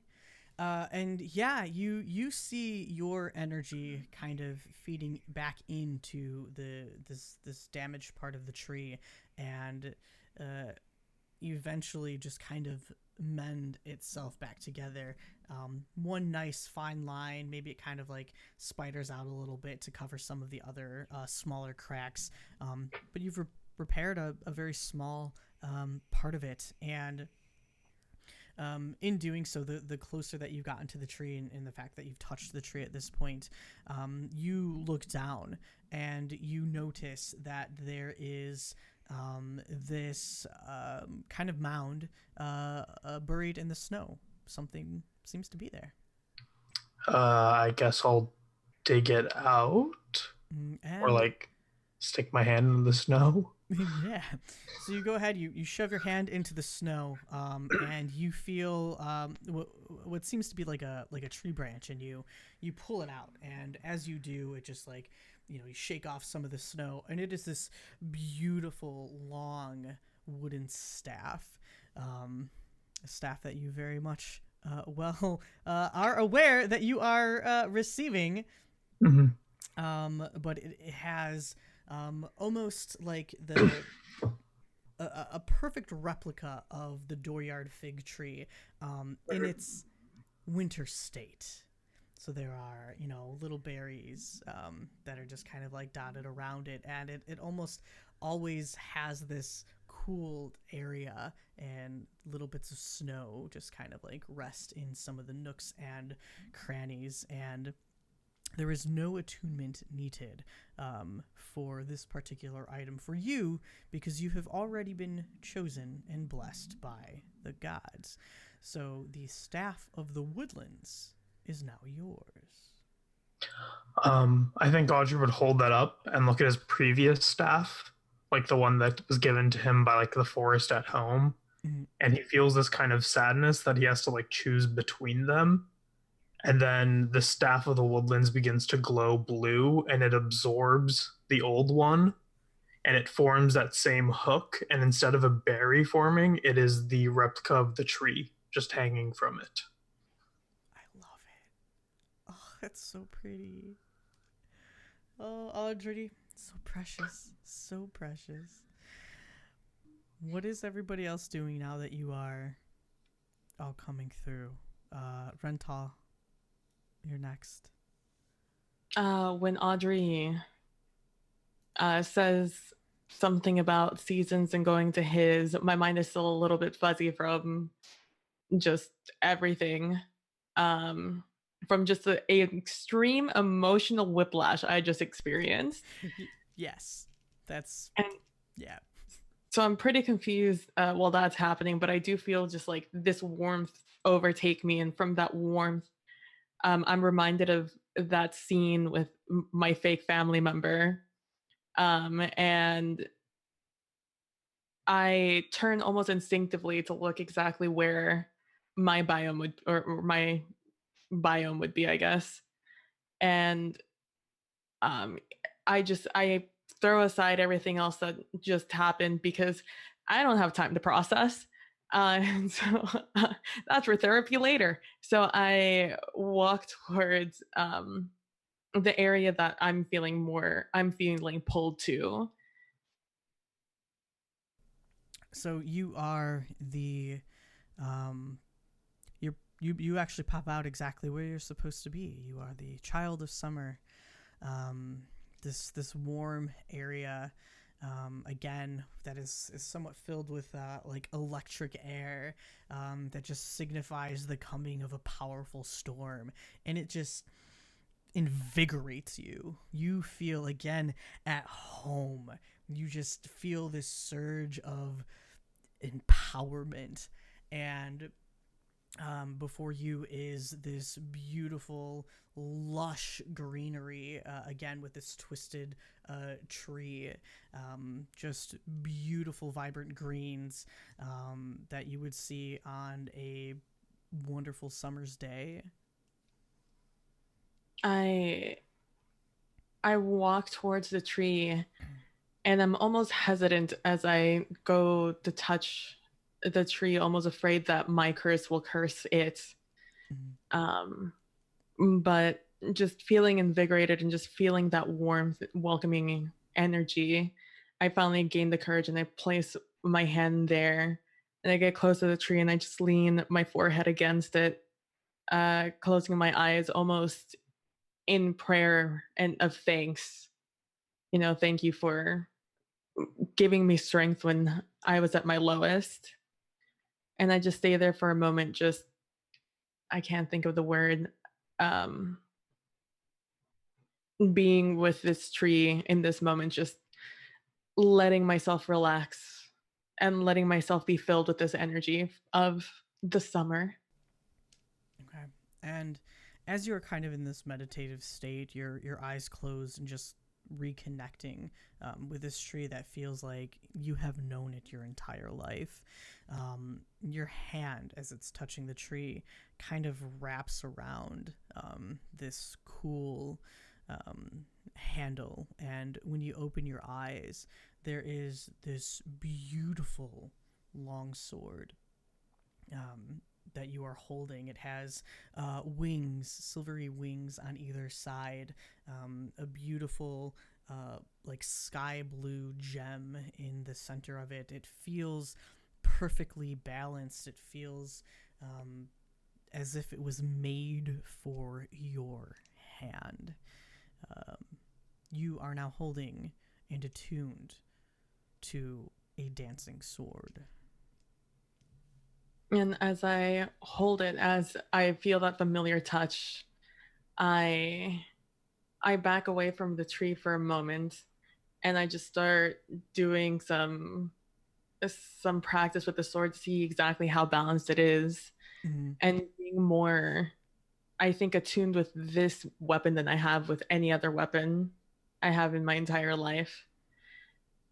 And I am just messing with it until, and I'm feeling almost so free and almost a little bit childlike in a way I haven't felt in absolute years, that as I'm doing a move, I throw it up in the air and just without even thinking, I say, fuego verano. We'll say those are the words. And with those words, as I throw it up, the sword stays there, launched up in the air. And being here, I almost feel like I know what it does. And I command it with my mind where to go every few seconds until finally it returns back to my hand or returns back to me into my hand. And I just hold it out and I just sit down on the ground cross-legged, holding it in my palms, looking at it, and just, I wish I could remember the fucking word, sit there and just and be with the sword in and absorbing the energy that's going around me because I feel like I'm going to need it. Okay. Sinisa, soon followed by Santo. You emerge from this vortex of transportation, essentially, and you see Rental just sitting on the ground with this sword, seemingly at peace again. Excuse me, those feelings that you had before of just fear and failure have slowly dissipated, especially the closer that you get to the tree. Your tattoo lighting up, you have that warm sense within you, as if you're supposed to be here, as if you belong here. It's very calming, and you are drawn to your side of the tree, which has these beautiful cherry blossoms of just pink and white, already in full bloom, petals just raining down so beautifully. The air is sweet. It's a little cool. There's a gentle breeze, despite this almost violent storm that is actually above. What are you and Santo doing? First, she's gonna thank Santo for trying to stop her and give him some scritches real quick before not having him follow her over there. And she's going to walk over to the tree to her area, and she kind of stops fighting with herself. She's this whole way has been, she's just going to do this because it's the next thing she has to do, and she's going to just get through it because she just has to. She doesn't know where to go, what to do, and she finally kind of just feels like she has to give in to something and finally believe in something again. So she goes to the tree and just mentally is like, okay, this is where you want me, then this is where I am. I'm here to do this. I'm ready. And she reaches out to the cherry blossoms, and she catches a couple that were falling already, and she just holds them in her hand, facing the tree with her left hand on the trunk. She brings the cherry blossoms to her chest where the tattoo is, and she slowly just closes her eyes, and she can feel Santo up against her left side. She just breathes deeply, and she's just, okay, I'm finally listening. I'm here. Okay. And it's going to be Santo, who is kind of sniffing around and kind of, just kind of digging around some of the grassy area that has, some flowers that are starting to bloom. And Santo will kind of like tap against something that was hidden underneath some of the grass a bit, and then kind of like nudge at you and snort and trying to get your hand to come reach over here, like, hey, look at this. And as you go ahead and reach down in the area that he is drawing attention to, you also feel this wooden thing, and you lift it up, and it is just this gorgeous, very well decorated longbow that has cherry blossom stems just kind of swirling around the bow itself. And every time that you move it, there are like these little petals that seem to just kind of like trail off of it, even though the blossoms that are still on the bow don't go anywhere. You feel as if this bow was gifted to you by the gods, and it indeed, like everybody else, has been. This was made for you. This was left here for you. Again, it is a perfectly balanced item. You have never felt more comfortable holding a bow in your life, and you are incredibly skilled with such an item. But you are now attuned to an oath bow. That's amazing. She doesn't even hesitate. She takes off her other bow and she rests it up against the tree. And like Tal, she's gonna sit there and just kind of be with the bow for a little bit, try to figure it out. Okay. Last but not least, Chrysanthemum. So Chrysanthemum appears like super late and stumbles as she appears. And she's not really sure what's going on. So she's going to try to go to Rental and walk over to him. Be like, so, I'm late. What are we doing? I open my eyes for a moment and I look over to you, and then I look over to what I'm assuming is the most springy place in this area, like the just most crisp place here. And I look over there and I'm like, I think that is where you need to go. To where it looks like it's spring? Mm-hmm. Okay. And Chris like awkwardly walks over there. And you see Sinisa sitting there with Santo holding a bow. Hey, Here's the Hi. I got here late. I don't know what we're doing. Rental told me to come here. I think she meant go to your side, hon. The other side.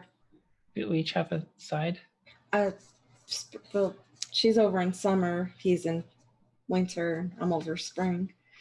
Oh, okay, but why? That's where the goddess told us to go, or told me to. There was the thing with the half dead guy told me that there was someone here that we got to take vengeance on or something. Sinisa holds up her bow, her new bow. She's like, "All right, I'm ready to get to go and do that." Okay, so I just stand over there. I mean, I kind of talked to the tree for a minute. I don't know what the others did. I got here a little late, so. Oh, okay. Do what feels right. Chris is gonna walk over to her side, but like through Winter. Yeah, and be totally. like, "Hey, Audrey, I'm just passing through over to my side. I got here late." Audrey kind of like waves back at you. And he's holding a new staff. Like it looks a little like his normal staff, but it's more magical. And there's also like a like replica of the tree hanging from where there used to be just a single berry hanging. And he That's looks a up, nice stick. says, "Yeah, the tree kind of gave it to me, I guess. You shouldn't pull sticks off of trees. I didn't pull it off. It kind of just was there." Oh, okay, that's fine then. Yeah.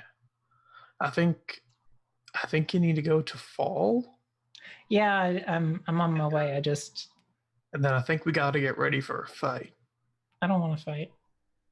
I don't think we have much of a choice, and I'm sorry. I And mean, I don't like fighting as much either, but if it's to protect something, sometimes you gotta fight for it. I mean, sometimes you get really invested in fighting a thing, and there's other options, but you can't see them because you're very focused on fighting. That's fair. I'll keep an open mind then. Okay. And if you see or think of anything that we can do that's not fighting, let me know. He pauses at that and just sort of starts nodding. So just goes on over to her side. All right. And like everybody else, you are greeted with just this very cooled area. It almost seems like the sun is kind of setting off by your side. There are just these really lovely, purples and pinks kind of blazing in the sky right now. And your side of the tree, again, the trunk is kind of splintered with this purple illuminated ooze dripping from it, and these large, beautiful leaves that just seem like they are set ablaze, and just in this constant state of everfall. There are piles of leaves all around the ground, beautiful, like, kind of like other very autumn style foliage that has kind of grown around the area of your portion of the tree, and as you are kind of walking towards it, your foot kind of kicks something hard, and you reach down, and in doing so you feel something very cool to the touch, and as you kind of lift it up, it feels heavy, not not quite like a weapon. It's certainly not balanced like one would be, but it is this large crystal. New rock. Oh, this is really cool. She sort of turns it around in her hands and tries to figure out like what to do with it, and then she kind of wedges it in her belt, so it's like right across in front of her. She says, "That's pretty cool." I am saving you for later. Yeah, and as you're like you're holding it and you're keeping it close to you, you are attuned to this item. It is as if it was again gifted to you by the gods, which it is, and it was. So you know absolutely how to use it. You understand the power that this stone speaker crystal has to offer you. Okay. Chris goes to the tree and says, okay, do what I think is, I should be doing and is right here. Right? Right. And then she looks up at the tree and she starts to climb it. Okay.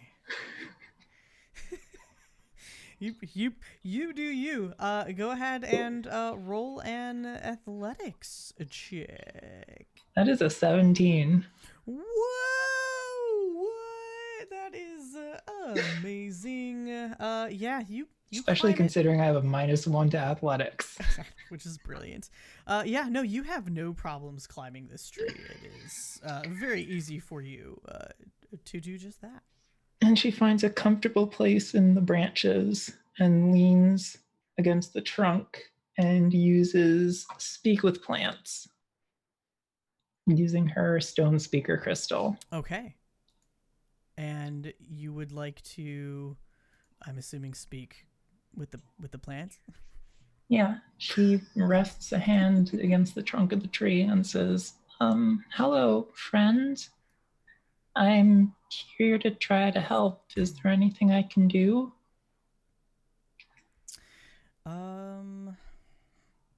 Let's see. Hello. Hello. Hello. Hello. Are you okay, my child? I'm very lost and confused, and I'm not sure how I'm supposed to help save the world, but I'm told I'm supposed to do that. Yes. Yes. We have been expecting you. We have been expecting all of you. Well, let me just say this is a lot of pressure. Well, to be fair, it is a lot of pressure on us too. We have been holding together this creature who is very much capable of destroying both our world and your world. The night. Make sure I'm saying it right. The Nightwalker will consume all of us in the name of Ayu. Is there any way we could make it go to sleep or something? I that's a spell that I'm good at. These creatures do not sleep. And this one in particular. Outside forces have given it power, and soon it will be strong enough to break free from this prison. Can we get outside forces to give you power so you can hold it better? You are the outside force. You must enter within. Step into the plane between the Feywild and the material realm. And how do we do that? Do we gotta climb inside you or something? You will know how. Simply sit as all of your companions are already doing. Focus on us. Am I not already doing that? You are using magic. Communicate. You are not focused on us alone. I have trouble focusing in general. That is okay. Most trees tend to be unfocused. If you really think about it, we have no true concept of time and get to observe each change in the season. Every time, we know. If it's cold, Uh, yeah, but I'm not a tree, I'm a human. you are a human. But you are also a relative. There is a part of you that is also in part of us. Oh, so you're like my uncle or something. If you wish to consider us an uncle, yes.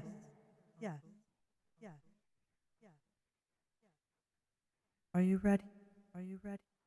No, but I'll do it anyway. We believe in you. We need to believe in you. We are unsure of how long we can keep the Nightwalker contained. Please, try your best.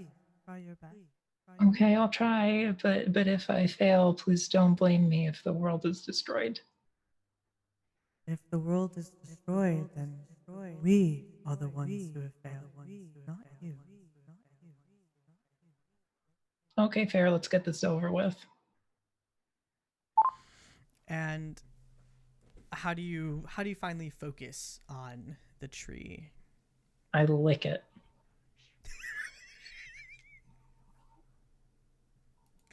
That is I lick it and I get that good bark taste in my mouth.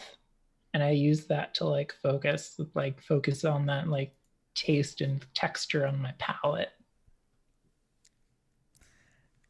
however you want to focus. It's beautiful. Look, she has ADHD. I'd make do with what I have. Oh, it's great. It's fine. It works. So the four of you with your new items in hand, all kind of sitting now in this meditative stance with Chrysanthemum up in the tree, and each of you seemingly fades. Just your physical being. Santo fades with you. Daniel fades as well, and Rental, your companion, who we are really just going to call Buckbeak at this point until you give me a name, has finally poofed out by you, and just as they get to you, also fades with you. Just has no concept of what's going on.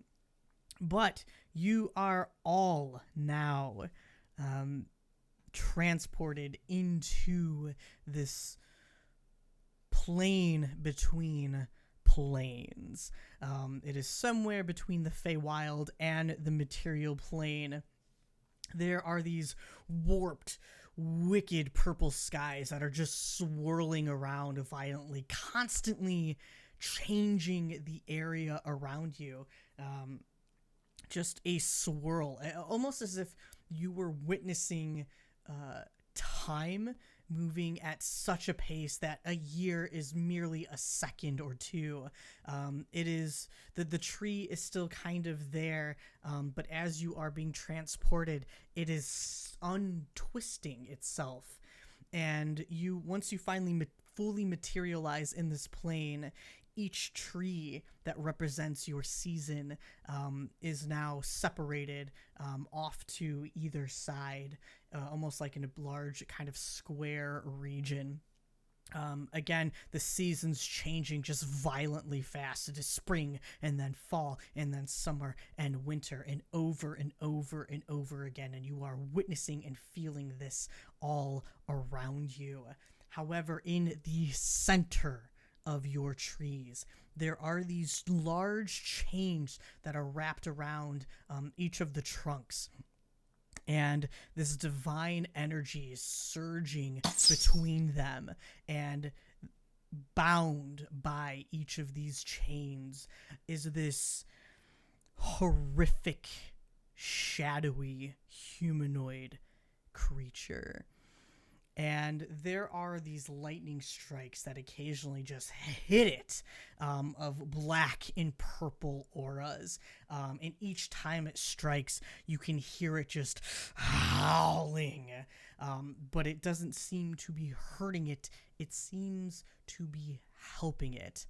And as it feels your presence disturbing this plane, of which it's been stuck here for who knows how long, it slowly presses its arms down against the ground and pushes up until you watch this form grow and grow and grow to about 20 feet high. It's... give you a better description in a second. It looks demonic of some sort, as if it has like satyr legs. It has these twisted, gnarled black horns, almost like a goat-like face, except without flesh. There is just almost more like a skull. No nose, no true mouth feature. Two slits that look like they should be eyes are just this swirling blue energy. It has these long, very muscular yet lean arms with long, slender claws on each of its hands. And there is just this shadowy essence that just smokes from it. Every time it moves or the wind pushes, this essence kind of shifts with each movement. What are you doing? Where did you say the purple energy was coming from? The sky? This is coming from the sky, yeah. No particular. Nope. Pretty random. And the trees are off to either side. Mm-hmm. Yeah, I would say the trees are about like 100 feet away, and there's all of these chains that lead from the tree binding this creature. It still can kind of move around. It has very free movement, but it can't get close enough to any of the trees. It's bound on each arm and each ankle.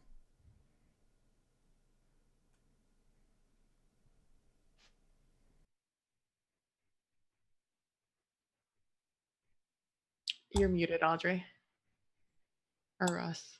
And you're saying that the trees are constantly changing which season they're in? They're never in the same season, the four of them?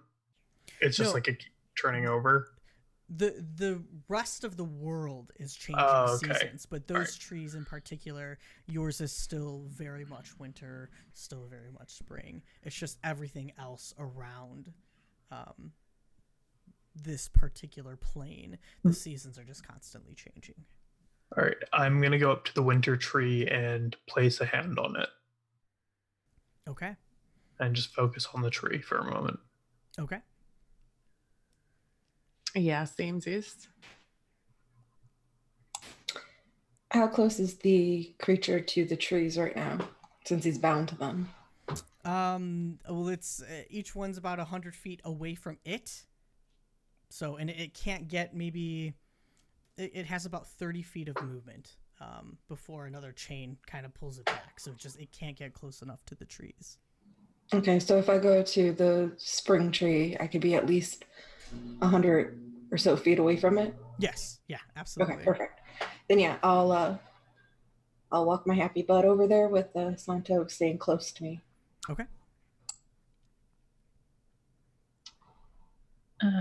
Chrysanthemum goes up to the fall tree, places her hand on it, and since Speak with Plants is still going, I think she'll say hello to it. Okay. And the tree, it hears you, but instead of saying anything coherent back, it just screams. These trees are not doing well. They seem to be in pain. I mean, I can try and heal them, but I can only do so much. I don't know if that'll work. I think this is bigger than them. I scream over to Audrey. I'm assuming he's far away from me. Because we're screaming like 200 feet to each other. With this void storm going on, and then like this, demonoid creature just starting to, shake up. Oh yeah, just yell. I'm just like, Everybody's yelling. Chrysanthemum, I'm trying to keep an open mind, but this is a little overwhelming. So what are we supposed to do? Like throw rocks at it or something? I want to stay not very close to it. I don't want to get close to it, but enough so it could hear me. And I want to scream over at it so he can hear me, or they can hear me. I mean, I don't want to assume. In Infernal, I want to say, "Who are you? Who are you?" And in Inferno, What? it speaks back, very almost incoherently. Speech is not its forte, so to speak. So it has an intelligence of 2, like the hippogriff. Yeah, actually pretty close. It has an intelligence of 6. So keep that in mind. But as you are yelling at it, in Infernal,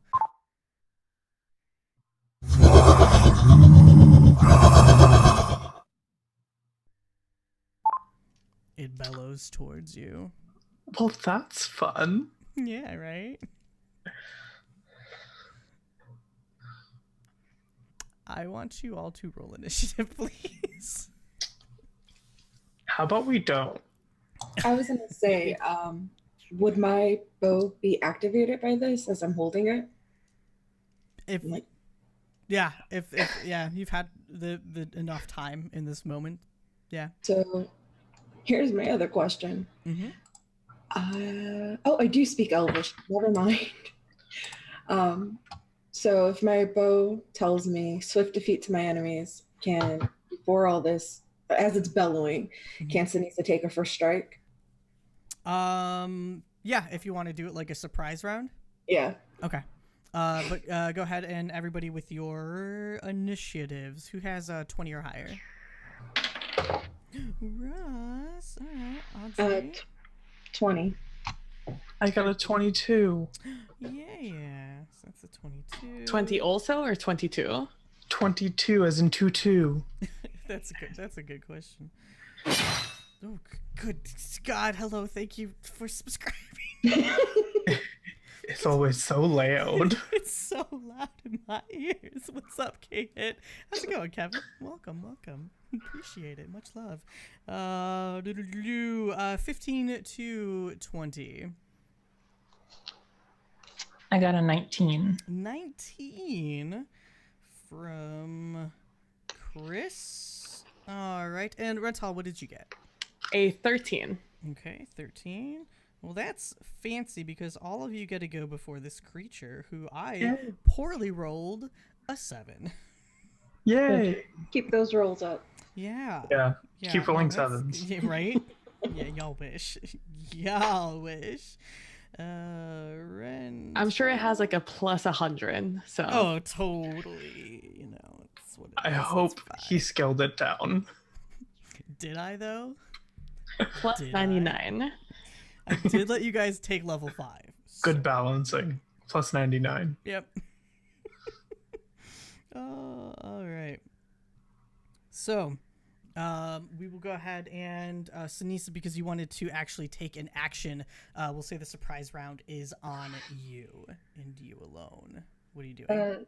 So feeling this warmth from the bow, she's gonna go ahead and get an arrow and niche it, and without thinking, just under her breath, kind of whispering to herself, she's gonna not come out from behind the tree, but kind of like roll over from the tree so she can aim.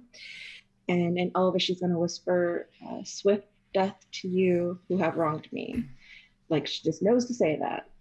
And let's see what happens. Get my head.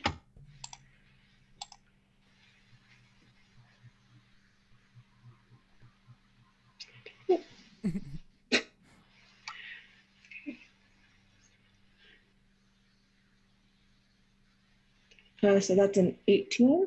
18 will hit. Yay. This is a big boy. He's thick. He actually not thick. He lean. He a lean mofo. He dummy thick. Oh, which one's my 8? He's huge like Kyle. Kyle is 6'4" and a giant, so yes. Yes, that is true. That is very true. I always forget how tall Kyle is. That's a lot of dice. That oath bow is so nice. So it's 18 points of damage, and she's also going to do Hunter's Mark immediately. Okay. With the hunter's mark. All right, so that's 18 points of damage, and it is now hunter's marked. All right. And that's it. That's all you can do? Can I take all of my action, or is it? Yeah, take all of your actions. You should have a second shot. Yep. Let's see if I make it. 19. 19 will hit. That's what I rolled, not added. But yeah, okay. Well, damn. Where's my dice? I just had it. That's wrong dice. Audrey, you are up next. You'll be the top of the order.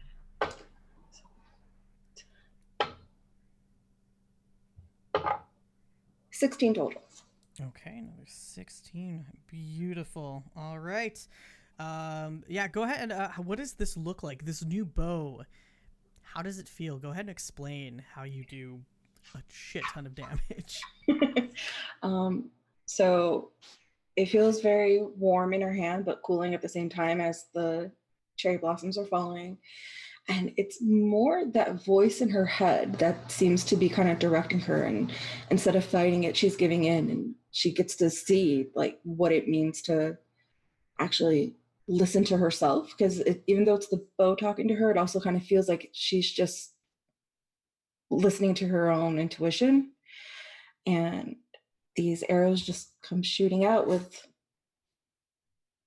cherry blossoms scattering behind him. Okay, yeah, it looks beautiful if you could appreciate it for a moment. Right. And they do. Each arrow just finds purchase into this creature's body, and it flinches, but just doesn't seem to care. And that's not a DM cue for like it's not taking the full amount of damage. It just doesn't seem to care. So, Audrey, starting us off at the top of the round. So Audrey's gonna do something that he hasn't done before, and we'll see how this goes. Okay. But he's holding his staff, and he takes it in both hands, and he picks it up and slams it onto the ground. And as he's doing that, he's thinking of his family and his home life, and something his mother once described to him. And as he does that, a storm cloud begins to appear. Not this black sort of dark storm cloud, but one of gray natural clouds. And it begins to snow. And as that happens, he is casting lightning, call lightning, and he is creating thunder snow. So beautiful, so rare, and so beautiful. As his eyes begin to crackle with lightning and everything. So the creature is going to need to make a dexterity saving throw. Okay. And because I'm building this off of a storm that already exists, I get to increase the damage. That is a nat 18. Well, +4. that's rude, but he'll take half damage at least. Okay.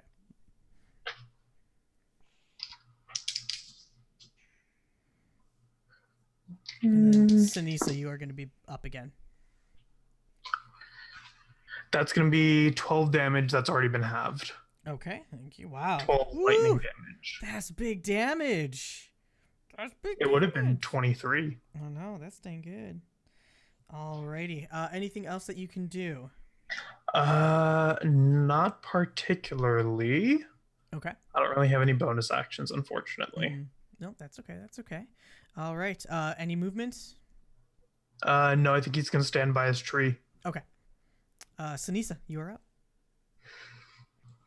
Okay, I'm gonna go ahead and get 2 more bow or arrows. I'm also gonna tell Santo that he needs to stay behind me to keep watch my back, watch all of our backs. Okay. And then first arrow is 24. Ooh, yeah, that hits. Second arrow 21. That will also hit. Okay. 6.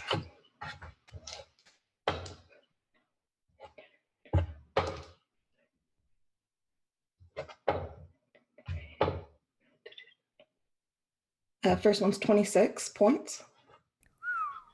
All right, 26. Yeah, level 5 ranger DPS. Good God. Plus that bow. It's really that bow because it's 3d6, right? Plus Hunter's Mark. 26. Another 26? Yep. Jeez. Louise, that's insane. And that's all piercing, magical. And this time after she goes, after she does her 2 arrows, she's gonna go behind the tree again. Okay. Kind of keep her back up against it, just in case it wants to talk to her, maybe give her some pointers. That's fair. That's fair. We might hit that in another round or so. Chris, it is your turn. Okay, so spooky creature, purple energy going into it, right? Is the call lightning a persistent effect, or was it just like a one-time thing? It is a persistent effect. It's concentration. Okay. So I can just keep doing that over and over and over again. Okay, I'm just curious because that influences what I'm gonna do. I'm gonna move 30 feet towards it, and I'm going to throw a level 1 chaos bolt at it. So that is a +7 to hit spell attack. I roll so that's a 25 to hit. Ooh, yeah. Look, rolling high tonight. That absolutely hits. Okay. Yep, do your damage So- and then wild magic.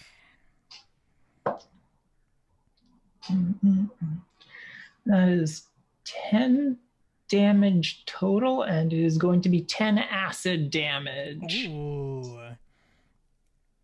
So you could see As she just runs towards it and raises a hand, and there's she just moves her hand like she's throwing a ball, and just a puff of autumn leaves springs from her hand as acid also shoots out and strikes the thing in the side.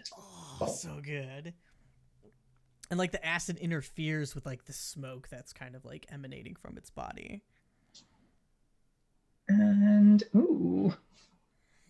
and then a spectral shield hovers near me for the next minute, granting a +2 bonus to AC and immunity to magic missile. Hey, it doesn't have magic missile, but that +2 AC is super helpful. Man, wild magic sorcerers, love them. Is there anything else that you can do this round? That is all I'm next. going to do this round. Okay. That's fair. Rental, you are up, but real quick, because of our buddy Chris, who donated a bunch of bits, it activated Divine Favor, and I rolled on our fantastic little chart to see what would be gotten or gifted to us by the gods and who would receive this gift. And Rental, it is you. I rolled a 4. You get a critical hit, a nat 20 that can be used on any 2-hit roll. And Russ, don't forget you have pretty much just a nat 20 as well. Wait, who got that? Rental. Okay. I rolled a 4 on the chart and a 1 for which player. I rolled a d4 on that.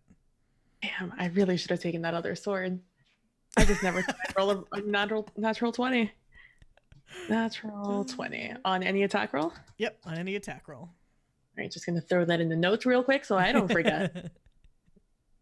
All right, I am going to I'm gonna use my action this turn to make sure I'm about approximately 10 feet away from everyone around me. Though I don't care if I'm super close to Goat Boy. And I'm going to use Necrotic Shroud. So I'm gonna make my awesome skeletal wings pop out from behind me. Yeah. And I am gonna just set up. I still have my other longsword, by the way. I didn't give that one up. Love that sword, not giving it up. But I still have my other dancing sword. So I have my longsword, the regular, not magical one, out and ready. And I have the other one sheathed, ready to be taken out at any moment. Okay. Very cool. Anything else? Do you want to move your hippogriff, who is also with you? Oh, right. Our hippogriff, I'm just gonna look over to him. I've decided their name is now Thiago. So Thiago. I love it. Yep, Thiago. And I look over and I make eye contact with him. And I say Thiago, so he knows exactly who I'm speaking to, Okay. whether he likes it or not. And I'm gonna point up to the sky, and I'm just gonna say fly, and just get up there. Keep an eagle's eye up. All right. If you are in danger, please get out of here. And if I am in danger, please let me know and then get out of here. I'll call you down when I need you. Thank you very much. and Thiago will just go ahead and like kind of bow his head and take off with a big swoop of his wings and just kind of circling around up top. It is now Varuga's turn.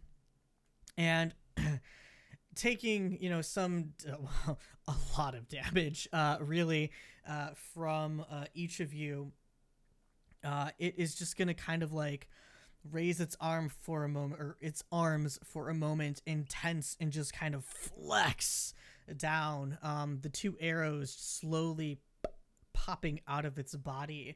I need each of you. Actually, how close is everybody? Just kidding.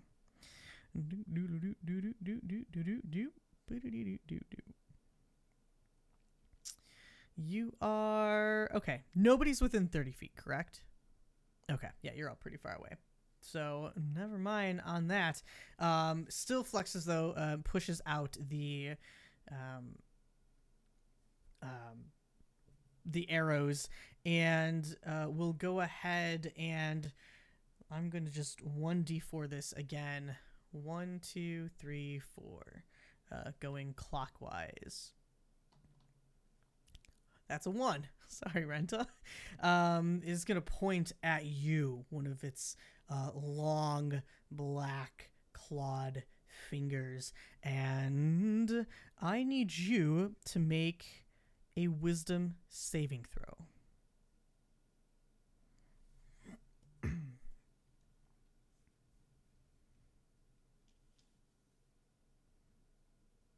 Get fucked. That was a natural 20. Oh, Plus 22. no! I thought you were going to give me bad news. What does this look like as you see just this like lightning strike of black energy bolting towards you? What I'm going to do, I'm going to stand my ground. I'm going to see this coming at me, and my wings out, I'm going to flap them once and then wrap them around me, allowing the beam to hit the skeletal outline of these wings and just disperse it out as I flap them back. almost like just saying, really honestly saying, fuck you, both as me and as Rental with my actions. Oh, it's so great. So great. It is going to go ahead and move closer to 2, 3, 4, Sinisa, who had sent arrows its direction. But it seems like it's trying to lift up from the ground, and for a while it hovers, and each of you can feel your trees screaming in pain as it's trying to fly up in towards you, Sinisa. It's almost as if like your heart stops for a second, and you just have to kind of brace yourself. As the impact of the chains holding it down and tugging at each of your trees just is felt deep inside your forms. And it just kind of bellows out in frustration that it still can't break through either the chains or rip these trees off out of the ground. Still sometimes gaining strength, as it's been obtaining strength for a very, very long time. It does not seem to be able to do anything else right now. Sinisa, it is, though, 30 feet closer to you, so it's 70 feet away from you now. But that brings us back to the top of the order, to Audrey. Okay. So I'm gonna need a dexterity saving throw from this big boy. All right, dexterity saving throw. 13 plus 4, so 17. Okay. That's gonna be a save, but I still get to roll damage. Roll that damage. Some damage is good damage. That's gonna be 15 damage that's already been halved. It would have been 30. Okay. And lightning, correct? Lightning damage, yes. All right, perfect. And I, as a bonus action, am going to cry. I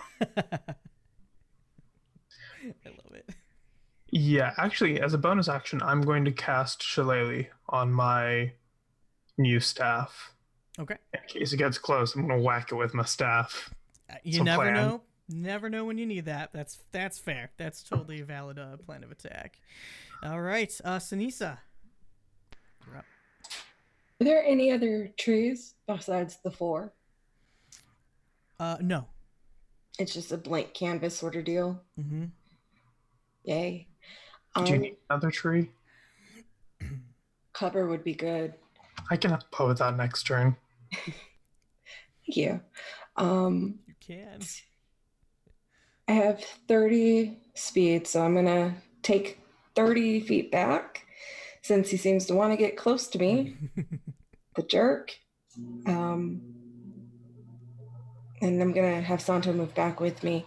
So I want to stay in line of the tree. So if he's to attack right head on, he has to go through the tree first, which is probably a bad idea, but it's what she's going to do for right now. Okay. And once she's 100 feet away, I just noticed this. Her range is actually 150, so she would be at disadvantage, correct? Not with the oath bow, because it is now your enemy. You do not take disadvantage on ranged attacks. Sweet. Okay. Because this is your not favorite enemy, whatever. Yeah, it's her enemy right now, though. Yeah.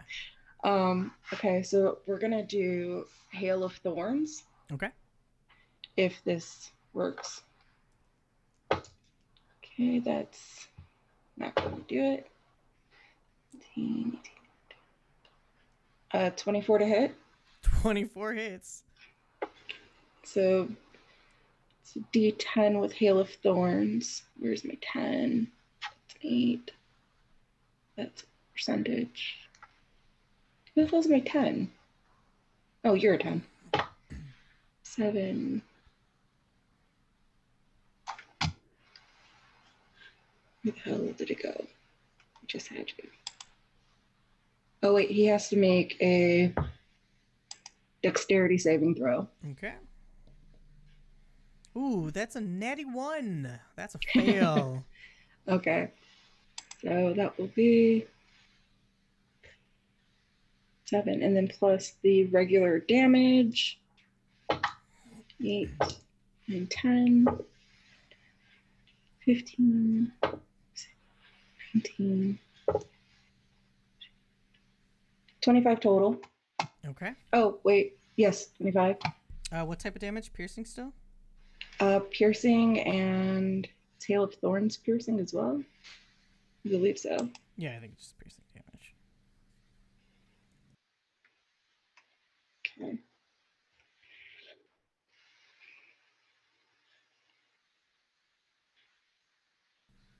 Okay. Anything else? Or other attack?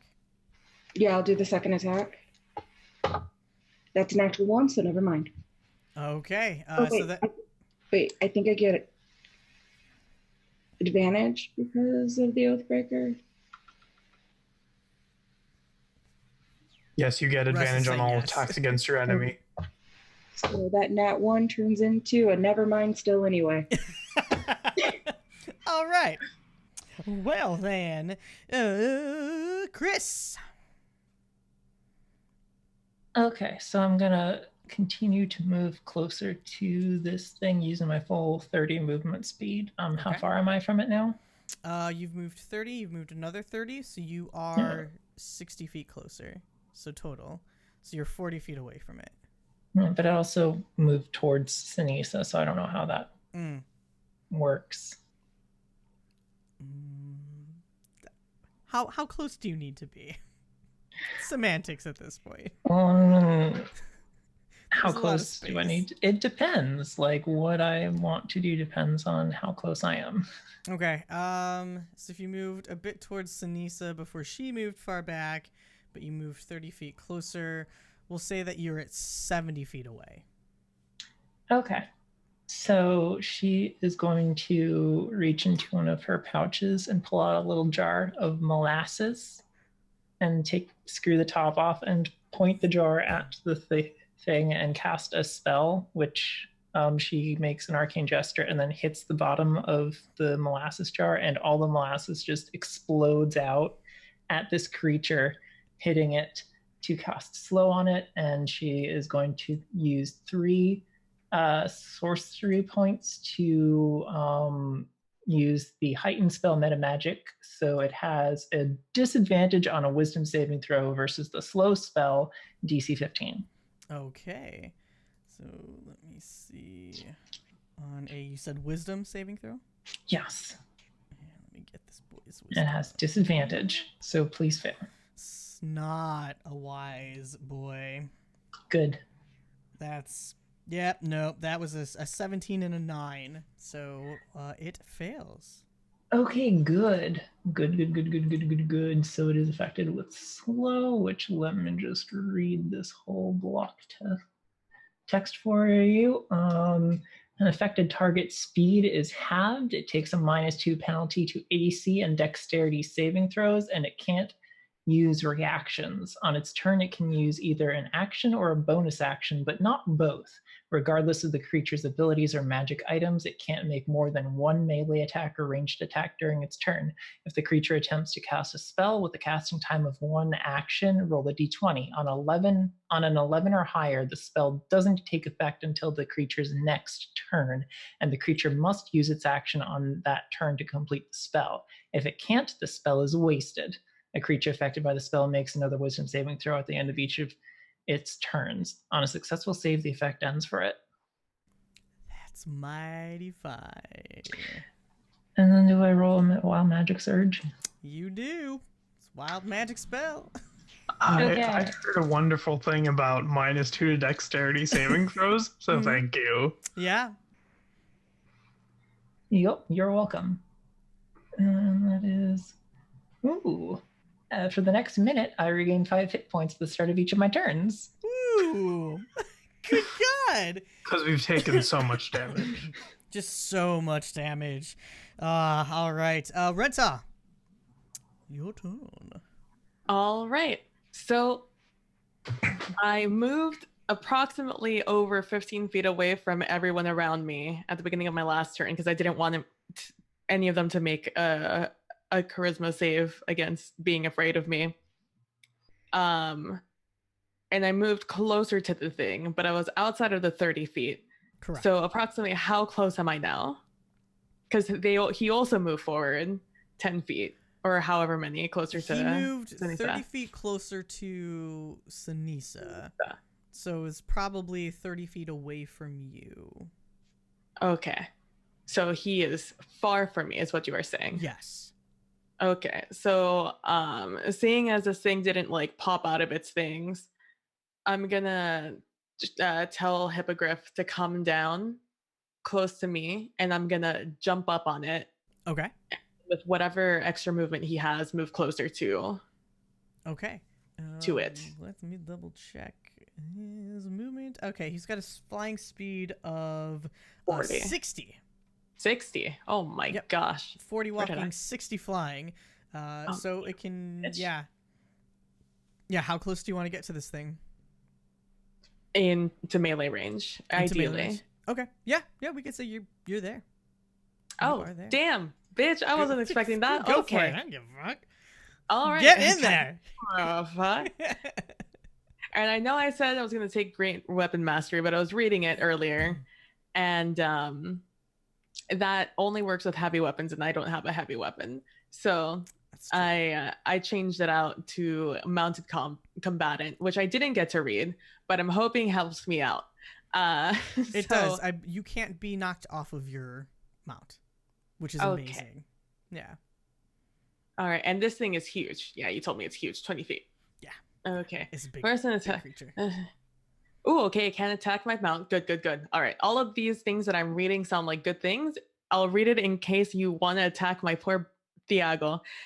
So I'm going to attack this guy with my long sword, the regular one, because there's no difference in damage from my dancing one or this one. All right, that fell right off the desk. Let's try that one again. Ooh, 18 natural plus, I don't know, 5, I think. That'll hit. That'll hit All for right. sure. And then with extra attack, I get another one. So I'm just going to roll that before I do damage. Ooh, 15 natural plus 5 is 20. So I'm assuming that also hits. Yep, that definitely also hits. And that's a d8 plus 4. Ooh, 7. I thought that was a 1 for a second. I was about to be really disappointed. 5, 7. Let's see, that's 12 like that plus 8. 20. That is 20 damage just with that. And as my bonus action, I would like to throw out my dancing sword, Okay. interact and throw it out. And how do I click on dance? There it is. And you know, the nice thing about D&D Beyond, I never use this except for this thing, is that I can just click on something and just the thing pops out on the side and tells me what I need to know. It is very nice. Let's see. Yeah, I use that. I say Fuego Verano, and it activates, it hovers, and on the same bonus action. Okay, and I use it also to attack the thing, and it uses all of my stats. Oh shit, I have to roll again. Okay. I'm Magical flustered because I'm close to this swords. thing. Oh, this is a 15 again. This is a different dice too. A 15 will hit. Thank you so much. 15 will hit, just A- natural? A nat 15 will hit. Oh my gosh. Mm-hmm. And It's that does huge. damage also. This is an 8. This is an 8. Don't fall off. That is 5. An extra 5 damage to that. Okay. So I can math. There we go. That's math. That's good maths. All right. It is taking quite a beating from all of you, but now it is its turn. Runtaldo, you do need to make a saving throw. Oh, Unwavering Mark also. Just gonna throw that one out there. That one doesn't have to be anything. Just if you attack somebody, it makes me angry. Okay. What it does. Oh, they get disadvantage Duly noted. attacking anyone who isn't me. Okay. Yeah, so go ahead and make a Constitution saving throw, please. Constitution saving throw. That's a good one. And you can get fucked. That was a 19. That was almost a 9, and it was almost really fat Oh, there. no! I want to Um, do all of this damage. It literally, I want you to know, it stopped like this, and then it went like that again. Yes. And I was like, Oh, no. that is a 24 saving throw. All right. So. Very nice. It's or now this is an all or nothing. So you are fine, but as you kind of like get close to it though, like the shadows that kind of like wisp off of it are just kind of like trying to like get inside of you. So just like as you inhale, they're kind of like seeping through. It takes extra necrotic damage. Speaking of creepy black smoke, my creepy black smoke also hurts it. And it takes 1 attack, five necrotic damage. Okay. Yeah, my black smoke hurts you more than your black smoke hurts me. But you jerk. But does it? You know, who knows? Necrotic also doesn't hurt me very much, so yeah, right. It's just like necrotic damage just hitting each other at this point. It is its turn though. You did that. You shook that off. It is going to go ahead and swing at you though because you are close, and I do need to see if this thing recharges real quick. Nope, you guys are lucky AF. Okay, it is going to swing one of its claws at you, and with slowed, it's not taking it's not casting a spell. It only gets to make one attack. It only gets to make the one attack, though, yes. Okay, cool.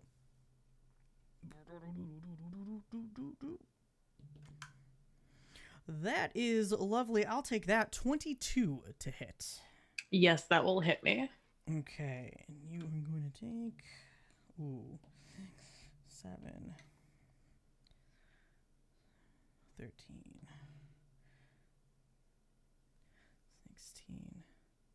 16 points of necrotic damage as this thing swings its claws at you. But 16 points? Yep, of necrotic damage. I'm an ASMR. You go fuck yourself. Okay.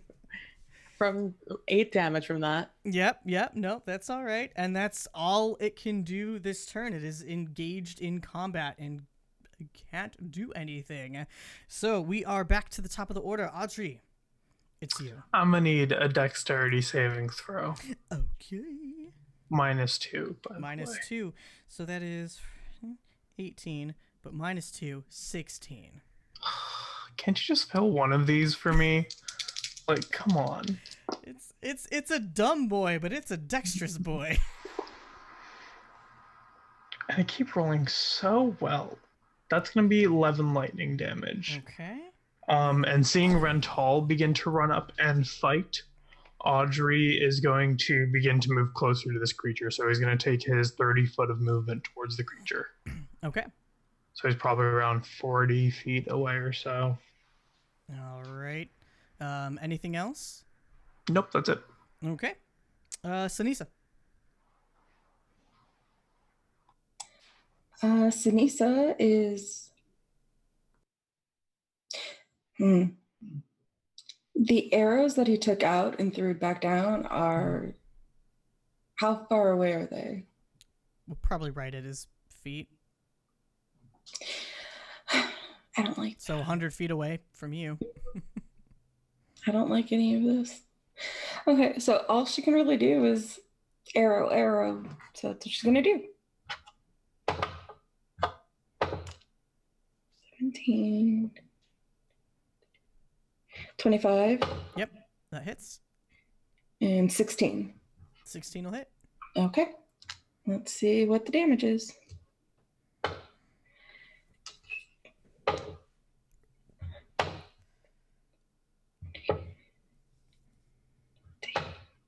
Uh, 20 for the first one. Okay.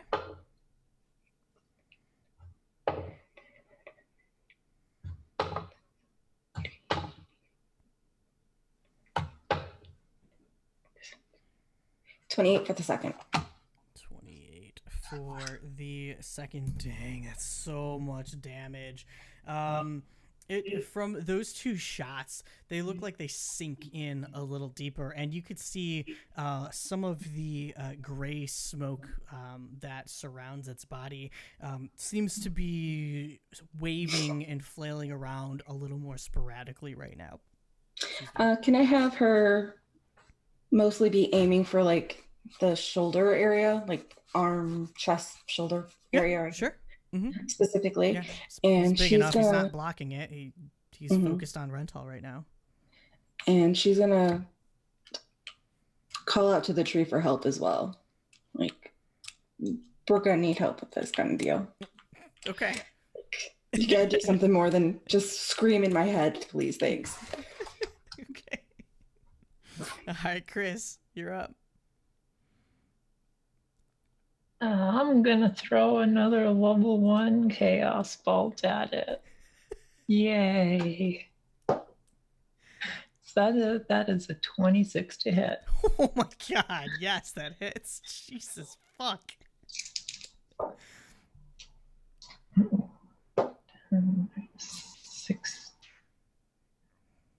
16 damage, and I rolled doubles.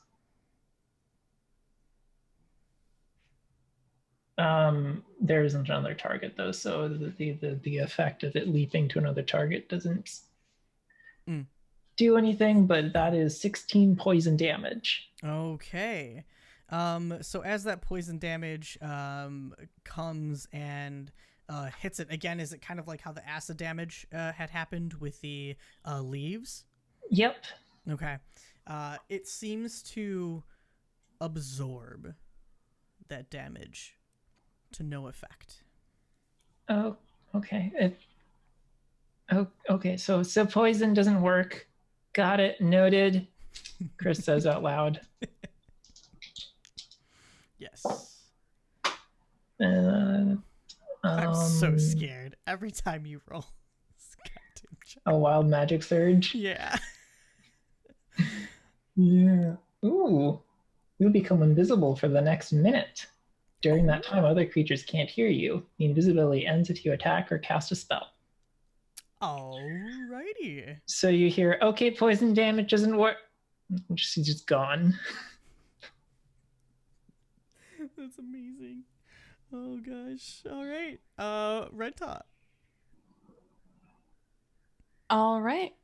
I'm just gonna do the same thing I did last time. Okay. Get in there. Let's see. There was something else I wanted to do, if I remember. Oh, yes. Okay. This is what we're gonna do. My dancing longsword's gonna attack first. Okay. Which honestly, I don't know why I announced it. It's gonna be the same dealio. That is a 12. No, that's not math. 13. A 13 only hits because of the -2 AC from slow. Oh, damn. Yep. Heck yeah. That is a 5 damage for that guy. Okay. Then I'm going to roll one attack with my longsword. I almost threw that straight in the ground. That's we're doing great over here.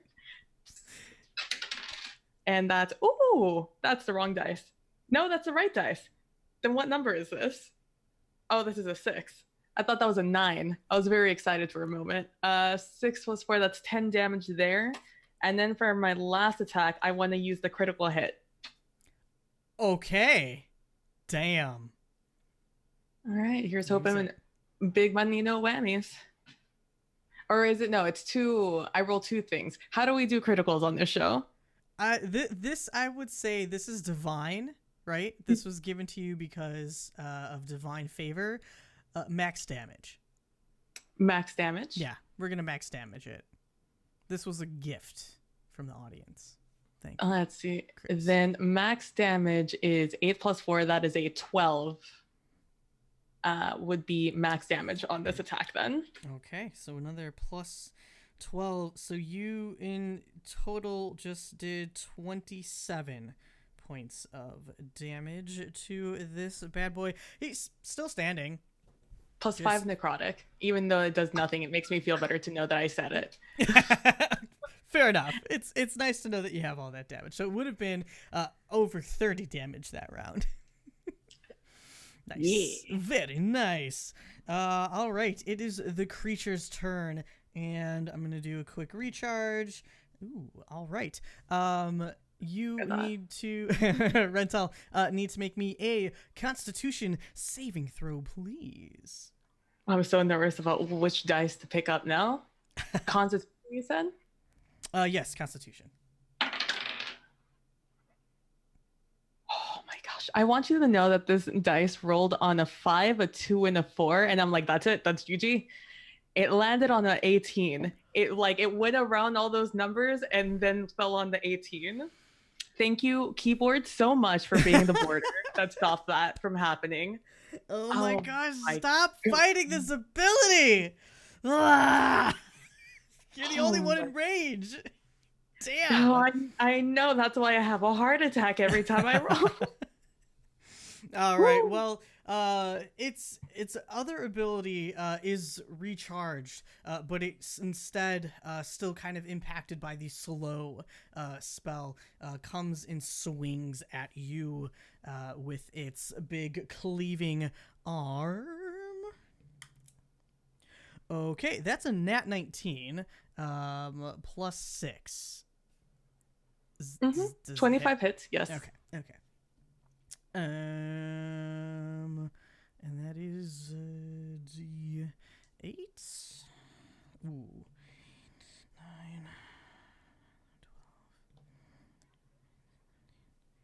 12. 18 points of necrotic damage. So halved.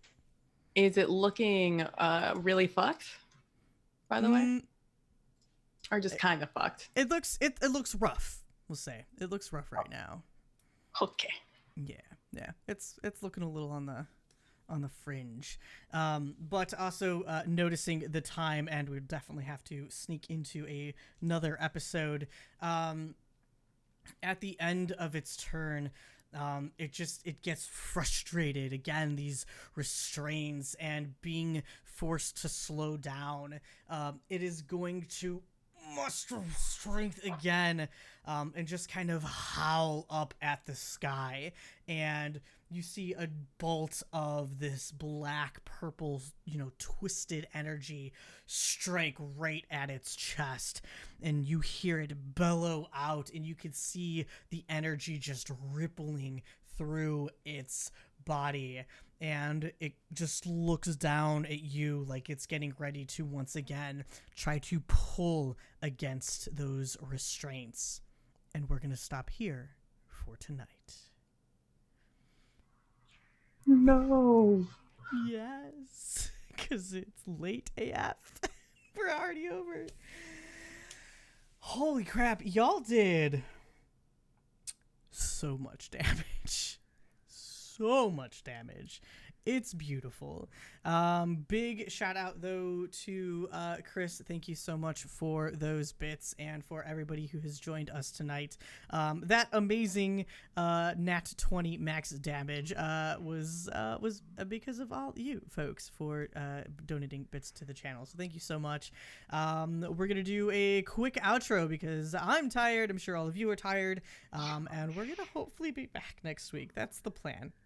We're gonna make it happen. It's fine. It'll be fine.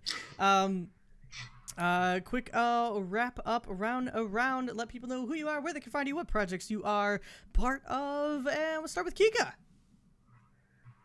Hello. Hey, I'm Kika. You can find me on Twitter, twitter.com/KikaVO. You can find me tomorrow on Little Red Dots channel playing some Witch Girls Adventures as we go straight into our premiere session of season 2. It's a very fun game with a great cast, and you should check that out. And if you happen to be at PAX West this weekend, you can catch me on 3 panels, all of which that I put together. One on lore and Dungeons and Dragons, specifically pertaining to lore related to the new Baldur's Gate Descent to Avernus book. I am also have historical and visual transgender representation in RPGs. The third time we are doing that panel with a completely new group of people, not including myself. I'm there on everyone, but still, good panel. Hope to see you there if you happen to be there. And also another exciting one, first time ever doing this one. It is this panel on queer non-European world building. That's really Which, cool.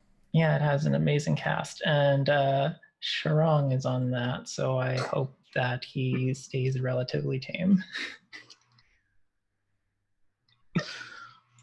Which is impossible. Sharong is a professional. Surely. He's a professional, but he's like a sex professional. Sharong's He's a best. sexpert. Yeah. He's the actual sexpert, unlike Justin McElroy. Well, thank you so much for blessing us with all of your magical shenanigans. It's just always problem. a surprise and a wonderful surprise at that. Tara, hi, what's up? How's it going? Who are you? Where can folks find you? I'm Tara, and this is really the only place you can find me outside of Twitter, where I'm at Shinedust. It's SHYNDUST, and that's really all I'm involved in. All right. It's also always wonderful to actually be able to play in a game with you. So thank you for joining us and returning tonight with Sinisa, who put out some serious crazy damage. Like, oh my god, that's a lot of damage. Russ, hi. Hi, I'm Russ. You can find me at Twitter on Twitter at RussWildest. You can find me on Prism Pals. We're releasing a new episode tomorrow.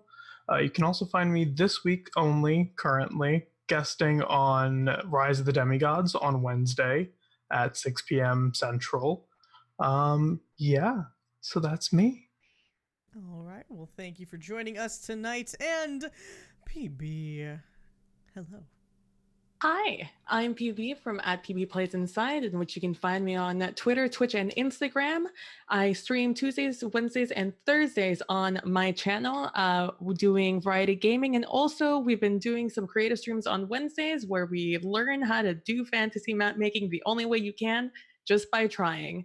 And on Mondays, I'm here. On Fridays, I'm over on Excuriance Points, in where we play Starfinder. We're playing the Dawn of Flame adventure path. I think it's what they call it in Starfinder. That's been a ton of fun.